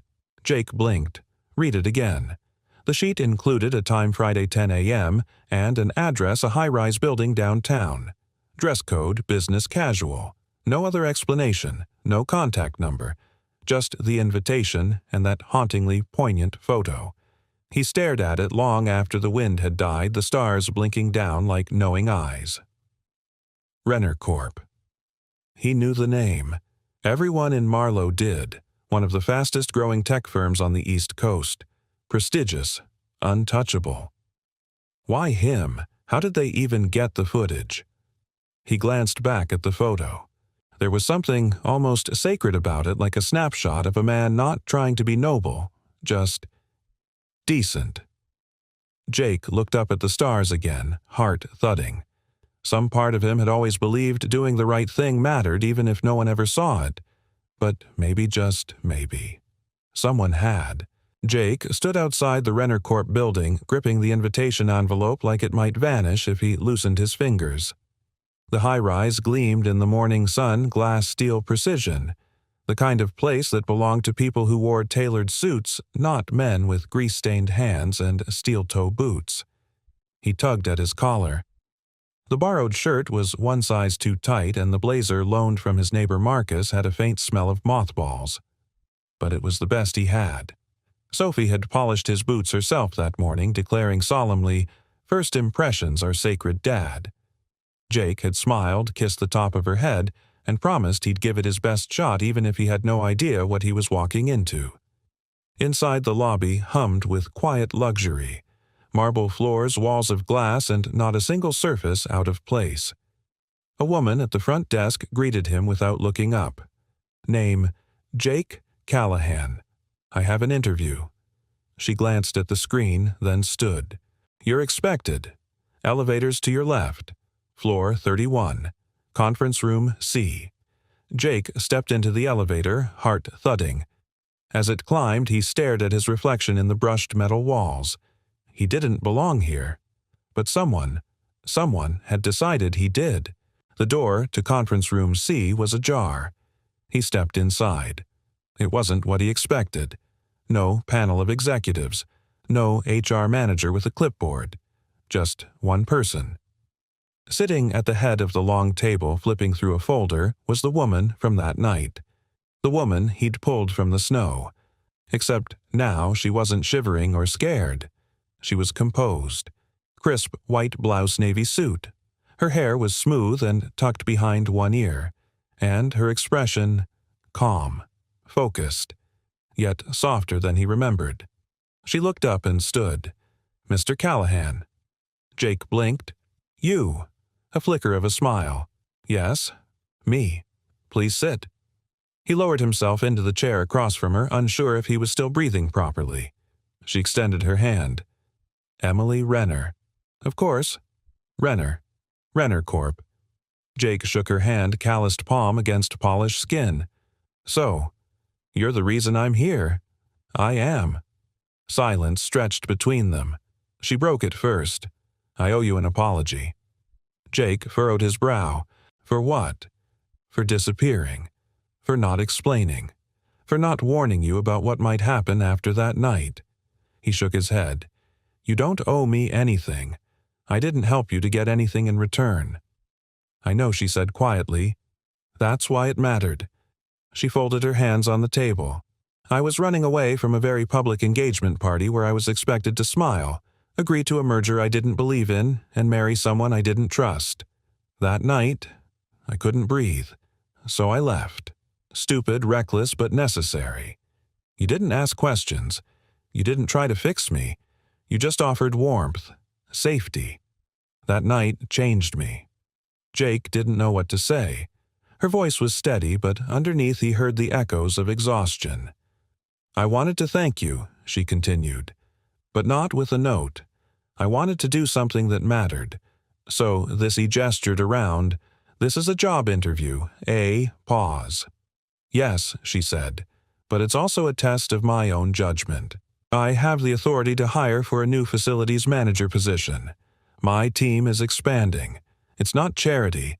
I've seen your record. You're overqualified, frankly. I watched footage from the hotel. Not just that night, but how you treated guests, your coworkers, even the janitor who spilled bleach on your boots once. You don't just work hard, you respect people. That's rare. Jake stared at her. You watched all that. She gave a small laugh. I had a lot of time after stepping down temporarily.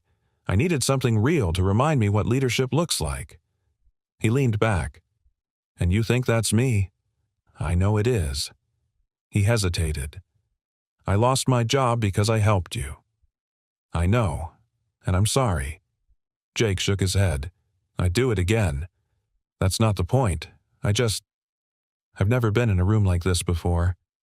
Or offered something like this. It doesn't feel real. Emily stood and walked to the window. The skyline stretched out like a challenge. She turned back to him. It's real. You won't be a token or a poster boy. You'll be on my team. I need people I can trust. People who still believe integrity matters even when no one's watching. Jake stood slowly, the moment thick between them. You're offering me a job. I'm offering you a purpose. He exhaled, feeling the tension in his chest loosen just a little. I have a daughter, he said. Sophie. She's 10. She asked me this morning if kindness still mattered in the real world. I wasn't sure what to tell her. Emily smiled softly. Now you can tell her it does. 30 minutes later, Jake stepped out of the building into the sunlight, the offer letter in his hand. It wasn't just a job, it was a lifeline. He looked up at the high-rise again, then down at the crisp paper, and finally at the street where taxis buzzed by and people hurried past, eyes glued to phones. No one knew what had just happened. No one had seen the moment that had shifted the weight of his world. But he knew. He pulled out his phone, dialed, and waited. "Hey, Peanut," he said when Sophie picked up. "Guess what?" Her voice lit up. "You got it." Jake laughed, eyes shining. "Yeah, sweetheart. I got it. We're gonna be okay." He didn't hear the passing cars anymore, or the noise, just the sound of his daughter's giggle like a bell ringing through the fog. And for the first time in a long time, Jake Callahan stood tall not as a man who'd lost everything, but as a man who'd never lost who he was. Jake Callahan stepped into Renner Corp's headquarters for the second time that week, only this time he wasn't walking in with hesitation. He was walking in with hope. He wore the same blazer, pressed with extra care. Sophie had insisted on tucking a small folded note into his pocket that morning, a simple message written in purple marker, "Be kind, like always." They'll see it too. He'd smiled and promised to keep it close. The elevator ride to the 31st floor felt shorter this time. When the doors opened, a tall man in a navy polo with a company badge waited just outside. "You must be Jake Callahan," he said, offering a hand. "I'm Rachel's assistant, Ben. She asked me to show you around and get you settled," Rachel Jake asked. "Rachel, Lynn, Director of Facilities. You'll be reporting to her directly. Emily may have brought you in, but Rachel's the one running the day-to-day." Jake nodded, falling in step as they walked past rows of glass offices and minimalist decor.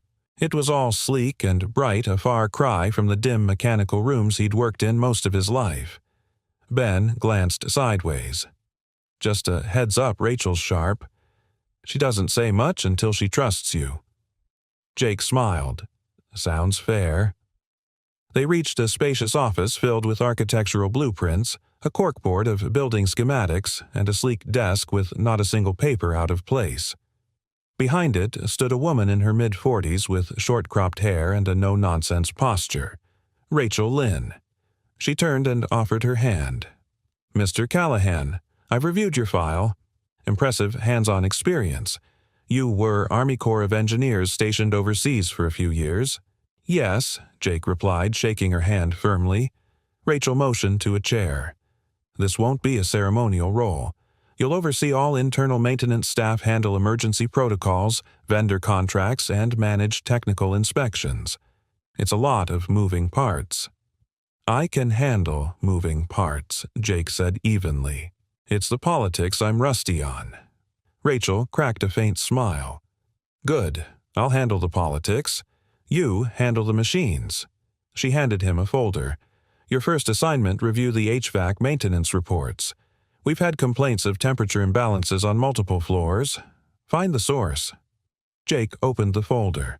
The files were neat, time-stamped digital logs printed for old-school convenience. "I'll get started now."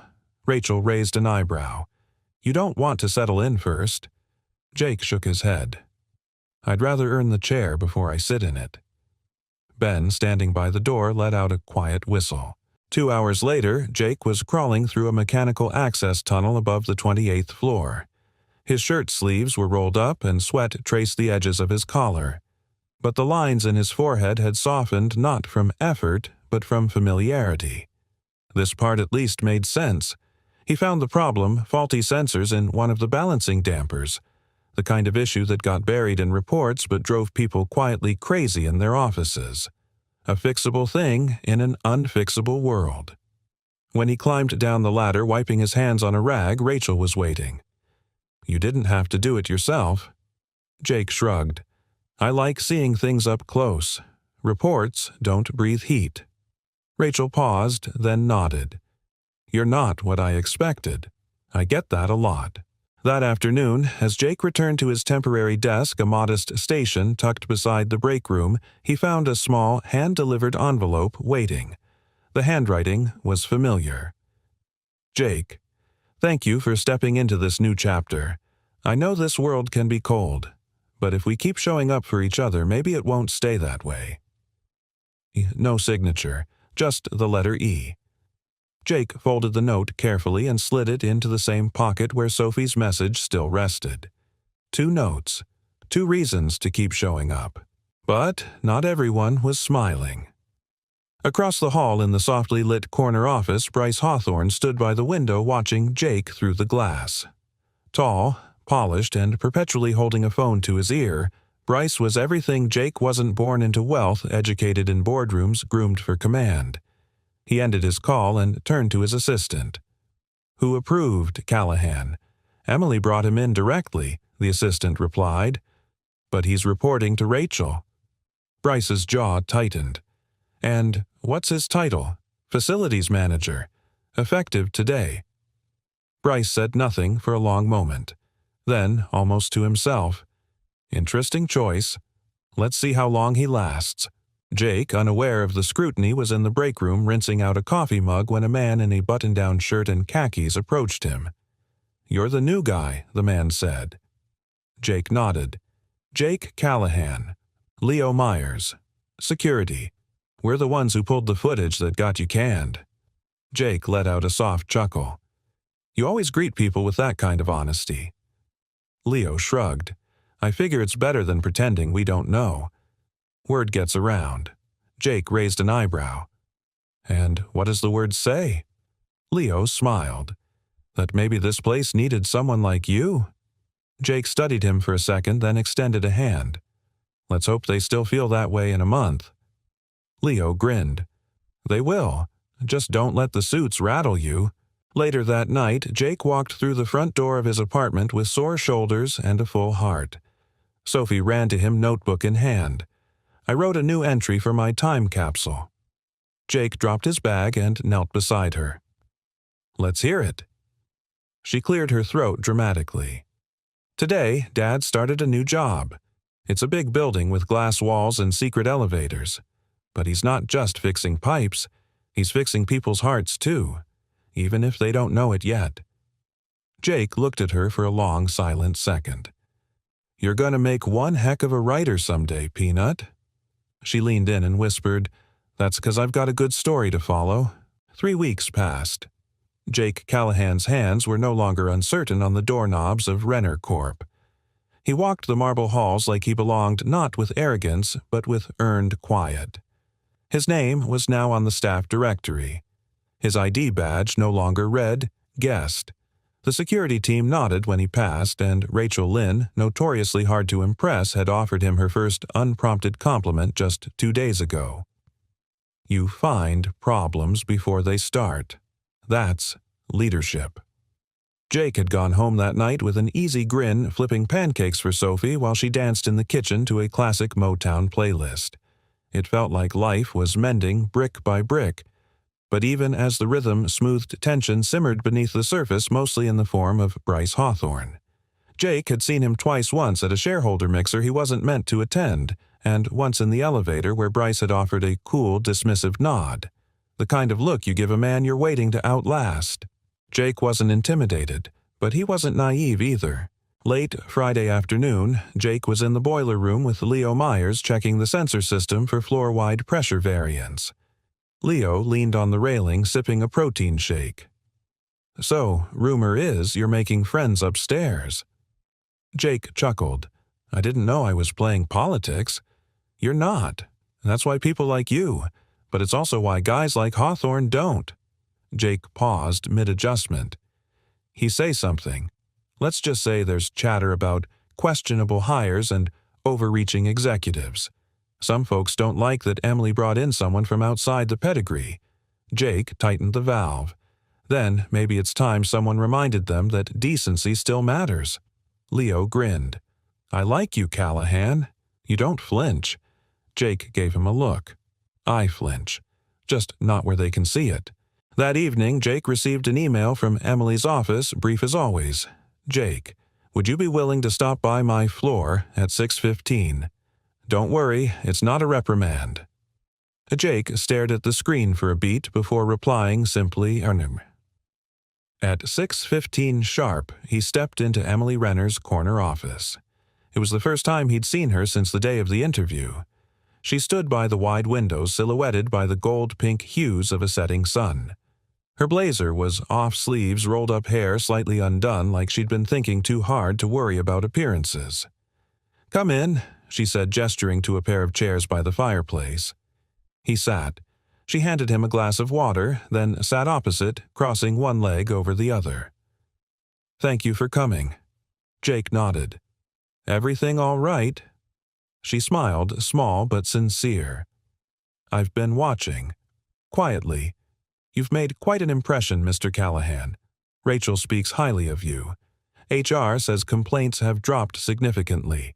Even the janitorial staff says you fixed the vending machine with a spoon and a rubber band." Jake chuckled. Necessity is the mother of invention. Emily leaned forward slightly. "I want to offer you something." Jake blinked. "I thought I already had the job." "This is more than a job." She opened a folder on the table and slid it across. Inside was a formal letterhead proposal. Assistant Director of Facilities. A full-time salary. Comprehensive benefits. Housing stipend. Company vehicle. Jake stared at the paper. This is real." She nodded. "It's yours if you want it." He looked up at her emotions stirring like a tide held back too long. "Why?" he asked softly. Emily's voice was even. "Because you don't ask for it.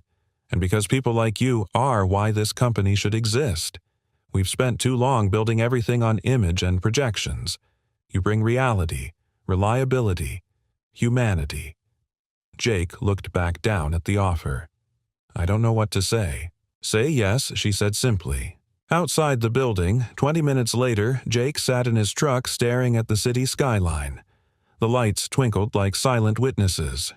He pulled out Sophie's folded note from his jacket pocket, now creased and faded from wear. "Be kind, like always. They'll see it too." They had. He smiled, then dialed home. "Hey, Peanut," he said when Sophie answered. "I think we're going to be all right." "Did something happen?" Jake let out a quiet laugh, voice thick. "Yeah. Someone believed in your old man. But somewhere else, someone was not celebrating." Inside a closed-door boardroom, Bryce Hawthorne slammed the lid of his laptop. "She just handed it to him," he muttered. No oversight, no board vote. Just handed it to him like he belonged here. His assistant didn't speak. Bryce walked to the wall and poured himself a drink. "I built this company with her father. I sat at that table for 15 years. And now she gives a janitor a seat 3 floors down from mine." He downed the scotch in one gulp. "I want everything we have on Jake Callahan. Employment history, disciplinary records, family finances, whatever you can find." "But sir, do it," Bryce said. "Because if she thinks kindness is a qualification, I'll show her what kindness gets you in the real world." Emily Renner had always known Bryce Hawthorne was dangerous, but not in the way most people thought. It wasn't his power, or his money, or even the sharpness with which he moved through a boardroom carving through opposition like a scalpel. No, what made Bryce dangerous was that he knew how to smile while setting things on fire, how to say, "Trust me," while cutting the ground from under your feet. He had once been her father's protégé. The son her father never had, and for a time he had been set to be her husband. Emily had grown up surrounded by expectations how to sit, how to speak, how to steer a company, and never blink. The arranged engagement had come during her 3rd year as VP, wrapped in the language of strategic alignment, consolidated control, and unified leadership. Her father hadn't called it love, he'd called it stability. And for a long while, Emily had tried to believe it might work. Bryce was charming when he wanted to be. Smart, polished. The kind of man who could make a room laugh and forget what they were negotiating. But she had seen the cracks, the controlling emails, the way he dismissed people who didn't serve his agenda, the time he berated a junior analyst in front of the whole floor for a typo in a slide deck and called it toughening her up. It wasn't a partnership, it was possession. And Emily Renner had never wanted to belong to anyone. So she ran. That night in the snow, barefoot and breathless, she hadn't just been escaping the ballroom, she'd been escaping a future written in ink, not her own. She hadn't planned to be found. Certainly not by someone like Jake Callahan. Now, 3 weeks after giving Jake his promotion, Emily sat in her office staring at the new reports on her desk. There had been murmurs. A contractor suddenly refusing to renew their contract. An IT audit inexplicably delayed. A subtle but undeniable shift in how certain executives greeted her in the hallway, cordial but cooler. And then came the anonymous memo slipped into HR's inbox, alleging that Jake had been dismissed from his previous position for misconduct. No name on it. No source cited. Just a carefully worded concern. Emily's jaw tightened as she reread it. She knew the tactic create smoke, then claim fire. Discredit, not through fact, but suspicion. She reached for her phone. "Rachel," she said when the facilities director answered, "I need you in my office." Across the building, Jake had just finished walking a new junior tech through emergency generator protocols. The young man, Terrence, was enthusiastic, eager, and soaked up instruction like a sponge. "You sure you're not a teacher?" Terrence asked as they returned to the service elevator. Jake smiled. "My daughter says I lecture like one, but I think that's just her way of saying I talk too much." Terrence laughed. But the lightness faded when Jake saw Rachel standing outside his office door, arms crossed, expression unreadable. "Something wrong?" he asked. She nodded toward the office. "Emily wants to see you." Now. Emily was standing when Jake entered. She motioned for him to close the door behind him. He did. "I need to ask you something," she said, no preamble. "And I need you to be absolutely honest." Jake's gut twisted. "Okay, we received an anonymous report that you were let go from your last job due to misconduct." Jake blinked. "What? It didn't come through official channels?" "It was slipped in quietly." "Which is what makes me think it's not about truth, it's about sabotage." Jake's jaw tightened. "I was suspended because I helped someone off property who needed help. That someone was you." Emily looked down, guilt flashing across her features. "I know," she said softly. "And I believe you, but others don't know the full story." "And now someone's trying to weaponize it," Bryce Jake said. Emily didn't answer, which was answer enough. Jake paced the office once, then stopped. "You want me to step back?" "No," she said immediately. "But I need to know if there's anything else I should be prepared for. Anything someone like Bryce could twist." Jake shook his head. "I've never taken a bribe. Never mistreated a coworker. I have late rent payments and a decade-old truck. That's it." Emily nodded. "Then we hold the line." Their eyes met, and something passed between them, something unspoken, but heavy with meaning. Trust. Fragility. A shared understanding that they were no longer just fighting for jobs or reputations, but for something deeper. Later that night, Jake sat on the rooftop of his apartment building, the city lights twinkling far below. Sophie was asleep. The world was quiet. He thought about what it meant to be targeted not for a mistake but for being in someone else's way. About how fast a whisper could become a stain. He pulled out his phone and scrolled to Emily's number. For a moment, he hovered. Then he typed, "You stood by me today." "Thank you." Seconds later, a reply. "You stood by me first." He stared at the screen, the corners of his mouth lifting. Some things he thought were worth holding the line for. It happened on a Tuesday. Jake Callahan arrived early as always, coffee in hand, blueprints tucked under one arm. The office was quiet at that hour, just the hum of machines waking up and the rhythmic tap of early risers on keyboards. It was his favorite part of the day. Before the noise. Before the layers of formality were strapped on like armor. He stopped by the server room on the 16th floor to check a complaint about rising temperatures. Nothing dramatic, just a maintenance request that had pinged his inbox the night before. The technician's report said the sensors were fine, but Jake, as usual, wanted to see it for himself. He knelt down by the panel. A faint humming echoed through the metal walls. He opened the wiring hatch and blinked. Something wasn't right. 2 wires had been deliberately crossed. Not an accident. the kind of mischief someone either did to cause a problem or to frame one. Jake frowned, took a picture with his phone, and got to work rerouting. Within 20 minutes, the system was running smoothly again. He filed his own report, careful to document every step. He had no idea it wouldn't matter. By noon, the email hit every department. Facilities. Failure causes. Critical server cooling breach investigation underway. Jake stared at the subject line, blinking in disbelief. He opened the message. Due to a recent mechanical error in our climate control system, a breach in the server room resulted in system slowdowns and compromised data performance. The source of the breach is currently being reviewed. Staff involved may be subject to disciplinary action pending final audit findings. His chest went tight. Then Rachel called, "Jake, my office. Now." She didn't look angry. She looked tired, disappointed, and maybe somewhere under all that worried. "They think it was me," Jake said before she even spoke.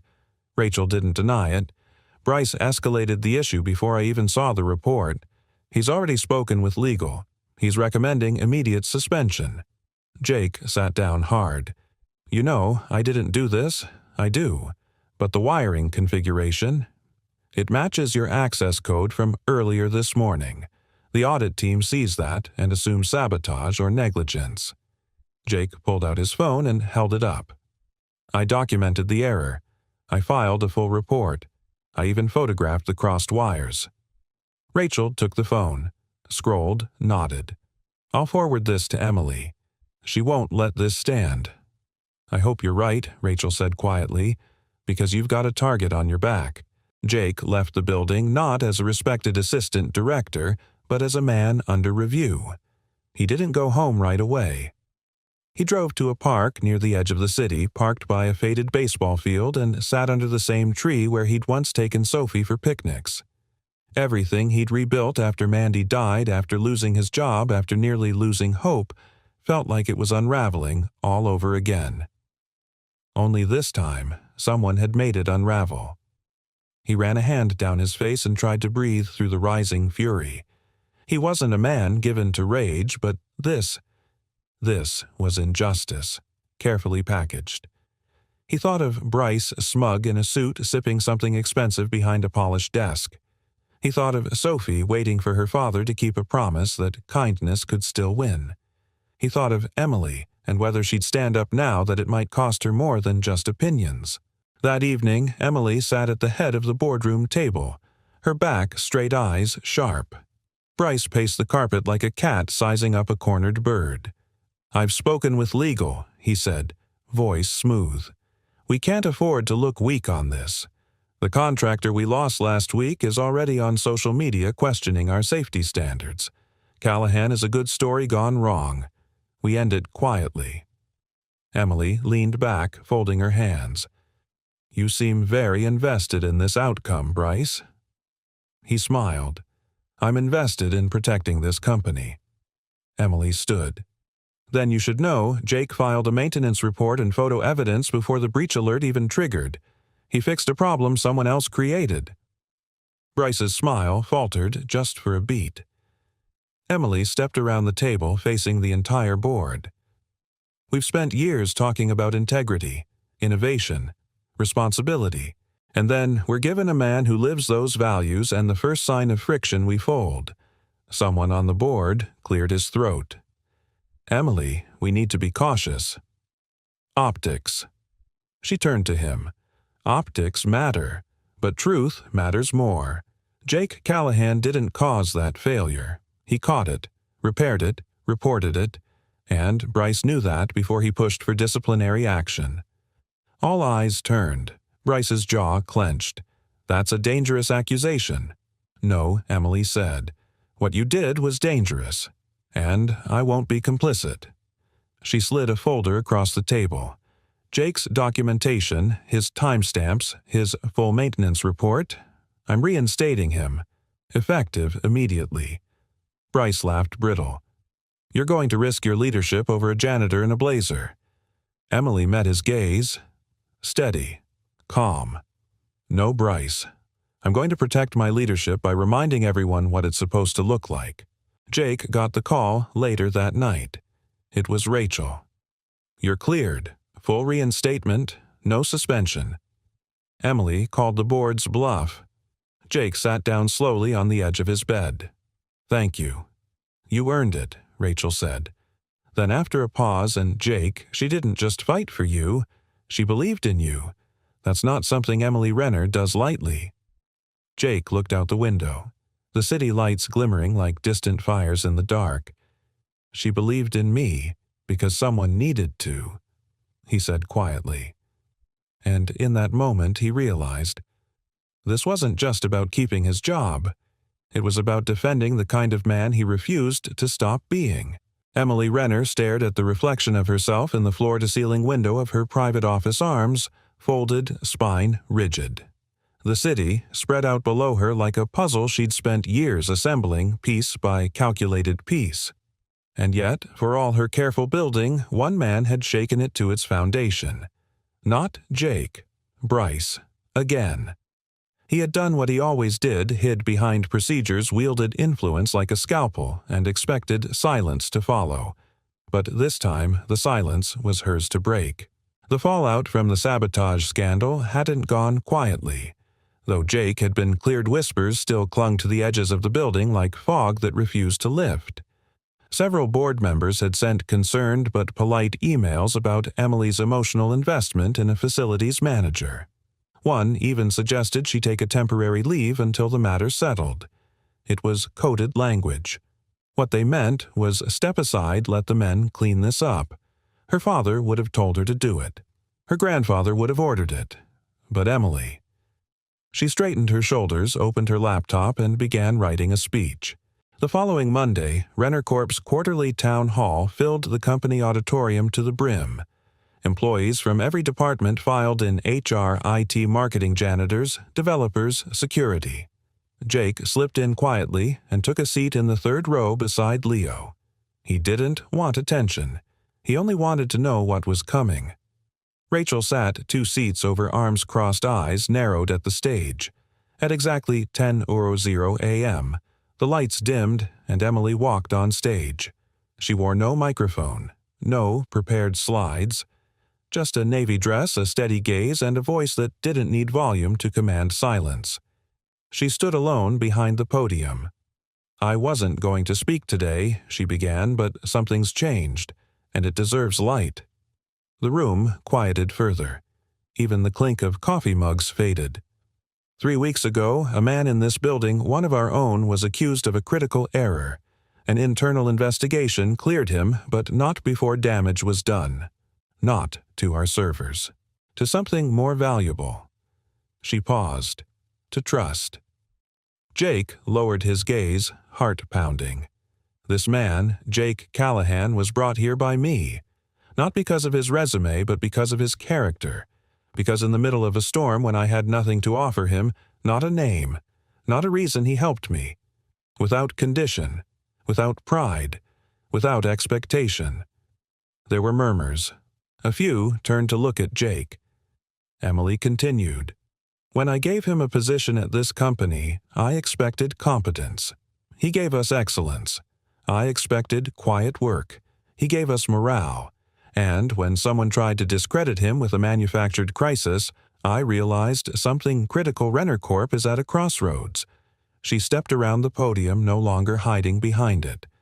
"We can continue measuring success by the polish of our resumes and the weight of our portfolios. Or we can start measuring it by how we treat people when no one's watching." The auditorium was silent. The air itself seemed to hold its breath. "I'm not just here to defend Jake Callahan. I'm here to say this kindness is not a liability. Integrity is not a weakness. And I will no longer stand by while fear and politics try to bury the truth." Her voice cracked just slightly, then steadied. "My father built this company. I've tried to run it his way. But his way included alliances that suffocate rather than strengthen, including one with a man named Bryce Hawthorne." A shift swept through the room like wind catching dry leaves. I was supposed to marry that man. For strategy, for stability, for show. But I walked away because no company, no legacy, no empire is worth trading your voice for silence." Her eyes swept across the crowd. "So, let me be clear, I'm stepping out of my father's shadow. Effective immediately, Bryce Hawthorne's consulting contract is terminated. And any future leadership at Renner Corp will be built not just on innovation, but on decency." The applause didn't start slow, it erupted like a dam breaking. Jake sat motionless for a moment, overwhelmed. Then Rachel leaned over and whispered, "You better get used to being the reason people still believe in good men." Upstairs, Bryce watched the live stream from his office, jaw-tight glass in hand. He didn't finish his drink. That night, Emily found Jake alone in the top-level conference room rolling up HVAC inspection blueprints. She didn't knock, just leaned against the doorframe. You didn't have to say all that he said without looking up. "I know. You could have handled it privately. Kept your seat on the board easier." "I know." He turned. "Then why?" She crossed the room, her voice softer now. "Because if I ask people to stand up for what's right, I have to be willing to do it first. Especially when it costs something." Jake looked at her for a long time. Then, "You okay?" Emily hesitated, then smiled faintly. For the first time in a long while. "I think I'm exactly where I'm supposed to be." Back at home, Sophie opened her time capsule and added one more note scribbled in purple marker. "Today, I learned grown-ups get scared too, but the brave ones speak anyway." Jake Callahan was repairing a squeaky cabinet hinge when the knock came at his door. It was after 8 p.m., late enough that his first instinct was to assume someone needed help, or worse, that something had gone wrong again. He wiped his hands on a dish towel and opened the door and froze. Emily Renner stood there, hair pulled into a loose knot, no makeup, no heels, no tailored suit. Just jeans, a soft cream sweater, and a tentative smile. "Hi," she said, holding up a small brown bag like a peace offering. "I brought dinner." Jake blinked. "You're here, at my door." She gave a quiet laugh. "I wasn't sure you'd open. I wasn't sure you knew where I lived." "I asked HR." "Nicely." He stepped aside. "Come in." The apartment was small, modest, but warm, and lived in. A worn couch with a patch on one arm, Sophie's school artwork tacked proudly to the kitchen wall, a bookshelf cluttered with mystery novels and army memorabilia. Emily looked around as she stepped inside, taking it all in with an unreadable expression. "It's cozy," she said. Jake raised an eyebrow. "That's a polite way of saying tiny but not terrifying." She grinned. "No, it's good, real. It smells like garlic and home." He chuckled. "That's the spaghetti from 2 hours ago." "You missed it. I brought backup," she said, lifting the bag. "Indian food. Hope you're a fan." Jake took it from her. "I didn't realize CEOs did surprise dinner drop-ins. Technically, I'm still the CEO," she said. "Just maybe. Less of the surprise part next time." They ate at the kitchen table, laughing more than either expected. The conversation drifted work childhood stories, the worst bosses they'd ever had. Jake won with a tale about a sergeant who made them mop a desert tent floor. Then, over a shared dessert of mango lassi and cheap cookies, Emily looked around again. Her gaze landed on the small framed photo beside the refrigerator, a woman with soft eyes, curly hair, and a smile that reached all the way through the frame. "Your wife?" she asked gently. Jake followed her gaze and nodded. "Mandy. She passed away 3 years ago. Cancer." Emily's face softened. "I'm sorry. She was sunshine and music and sarcasm. And smarter than me by a mile," Jake said, voice quiet but steady. "She made everything easier to believe in." There was a pause, not awkward but reverent. "I can see that," Emily said. "The way you talk about her." Jake looked down. "Some days I feel like I failed her. Like I'm just patching holes she would have filled without effort." Emily reached across the table, her hand brushing his briefly. "You didn't fail her, Jake. You honored her. In the way you raised Sophie. In the way you treated me when you had every reason not to. The silence between them grew tender, stretched across the table like a thread. Jake finally said I wasn't trying to impress anyone that night. I just saw someone who looked like they needed to be safe. So I gave you what I had. I know, she whispered. That's what changed everything. Later, Emily stood by the window looking out over the streetlights of his quiet neighborhood. It's strange, she said, arms folded. I spend most of my days in glass towers and conference rooms, but I've never felt more grounded than I do here. Jake leaned in the doorway. That's because towers are built to keep people out. Places like this, he gestured around. They're made to let people in. She turned to face him. I used to think being strong meant being untouchable. But lately, she looked down, then back up. I think strength might be letting someone matter, even if it's messy. Jake took a slow step forward. Is that what this is? I don't know, she said honestly. But I do know I didn't come here tonight to thank a coworker or a friend. Then why did you come? She held his gaze. Because after everything, the scandal, the fight, the fallout, I wanted to know what it felt like to just be near someone good. Jake didn't answer with words. He took her hand, and neither let go. Later that night, long after Emily had left, Jake stood outside Sophie's room watching her sleep. Her breathing was soft even. One hand clutched her favorite plush owl. On the nightstand sat her time capsule box, the lid slightly ajar. He reached in and found the latest note written in purple marker. I think my dad is a hero, but the quiet kind. The kind that makes people safe without needing to be loud. Jake sat on the edge of her bed, heartful eyes damp. For the first time in years, he didn't feel like he was surviving. He felt like he was living again. A month had passed since the night Emily showed up at Jake's door with takeout and truths too fragile to say over email. In that time, the world didn't explode and the sky didn't fall. But something shifted in ways only those living it could feel. Like spring showing up not with fanfare but in the quiet certainty that the frost had finally loosened its grip. Renner Corp had changed, too.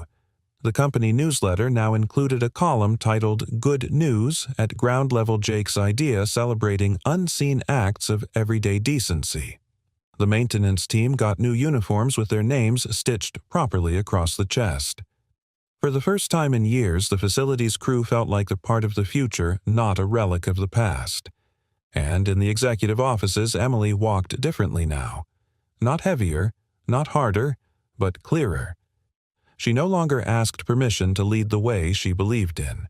On a breezy Sunday afternoon, Jake and Sophie pulled into a tree-lined street just north of the city. Quieter, greener, the kind of place where kids still sold lemonade and neighbors knew each other's dogs. Is this the place? Sophie asked, bouncing in her seat. Jake smiled. Yep. It was an open house, a modest craftsman with creaky floorboards, a crooked porch swing, and ivy curling over the fence like it was trying to remember a song. Emily stood on the porch, hands in her jacket pockets, watching them approach with a nervous smile. "You're sure about this?" she asked as Jake walked up. "Are you?" he countered. She looked at him for a long moment, then at Sophie, who was already racing up the front steps, inspecting the porch like a detective. "I used to think permanence was the same thing as safety," Emily said quietly. "But maybe. It's not the walls that matter. It's the people who'd never let them fall." Jake looked around the yard. There were dandelions in the lawn, a cracked walkway, a birdhouse hanging lopsided from a tree. He loved it. "I can fix the cracks," he said. Emily turned to him, smile growing. "I know you can." That evening, they sat together on the empty living room floor, no furniture yet, just pizza boxes and laughter echoing off bare walls. Sophie was curled up in the corner with a coloring book and a flashlight narrating stories about an owl who ran for president. Emily rested her head lightly on Jake's shoulder. "This still feels a little unreal," she said softly. Jake reached for her hand. "Real doesn't have to be perfect." She looked at him. "Neither do we." He kissed her gently. Nothing grand, nothing rushed. Just two people meeting in the middle of something they never expected but now couldn't imagine losing. Weeks later, Jake was back on the rooftop of Renner Corp, his favorite quiet spot during lunch breaks. The city spread out beneath him, bustling and unaware of the tiny miracle unfolding in the life of one man who used to think miracles were for other people. Emily joined him, 2 coffees in hand. "Guess what the board just approved?" she said, handing him one. "Your resignation so you can become a full-time travel blogger." She laughed. "No, the Community Integration Project." Jake raised an eyebrow. "We're launching a program that hires veterans and returning citizens for paid apprenticeships in building maintenance electrical work, HVAC. Everything your team does." Jake blinked. "You're serious?" "Completely, and you're running it." He stared at her, stunned.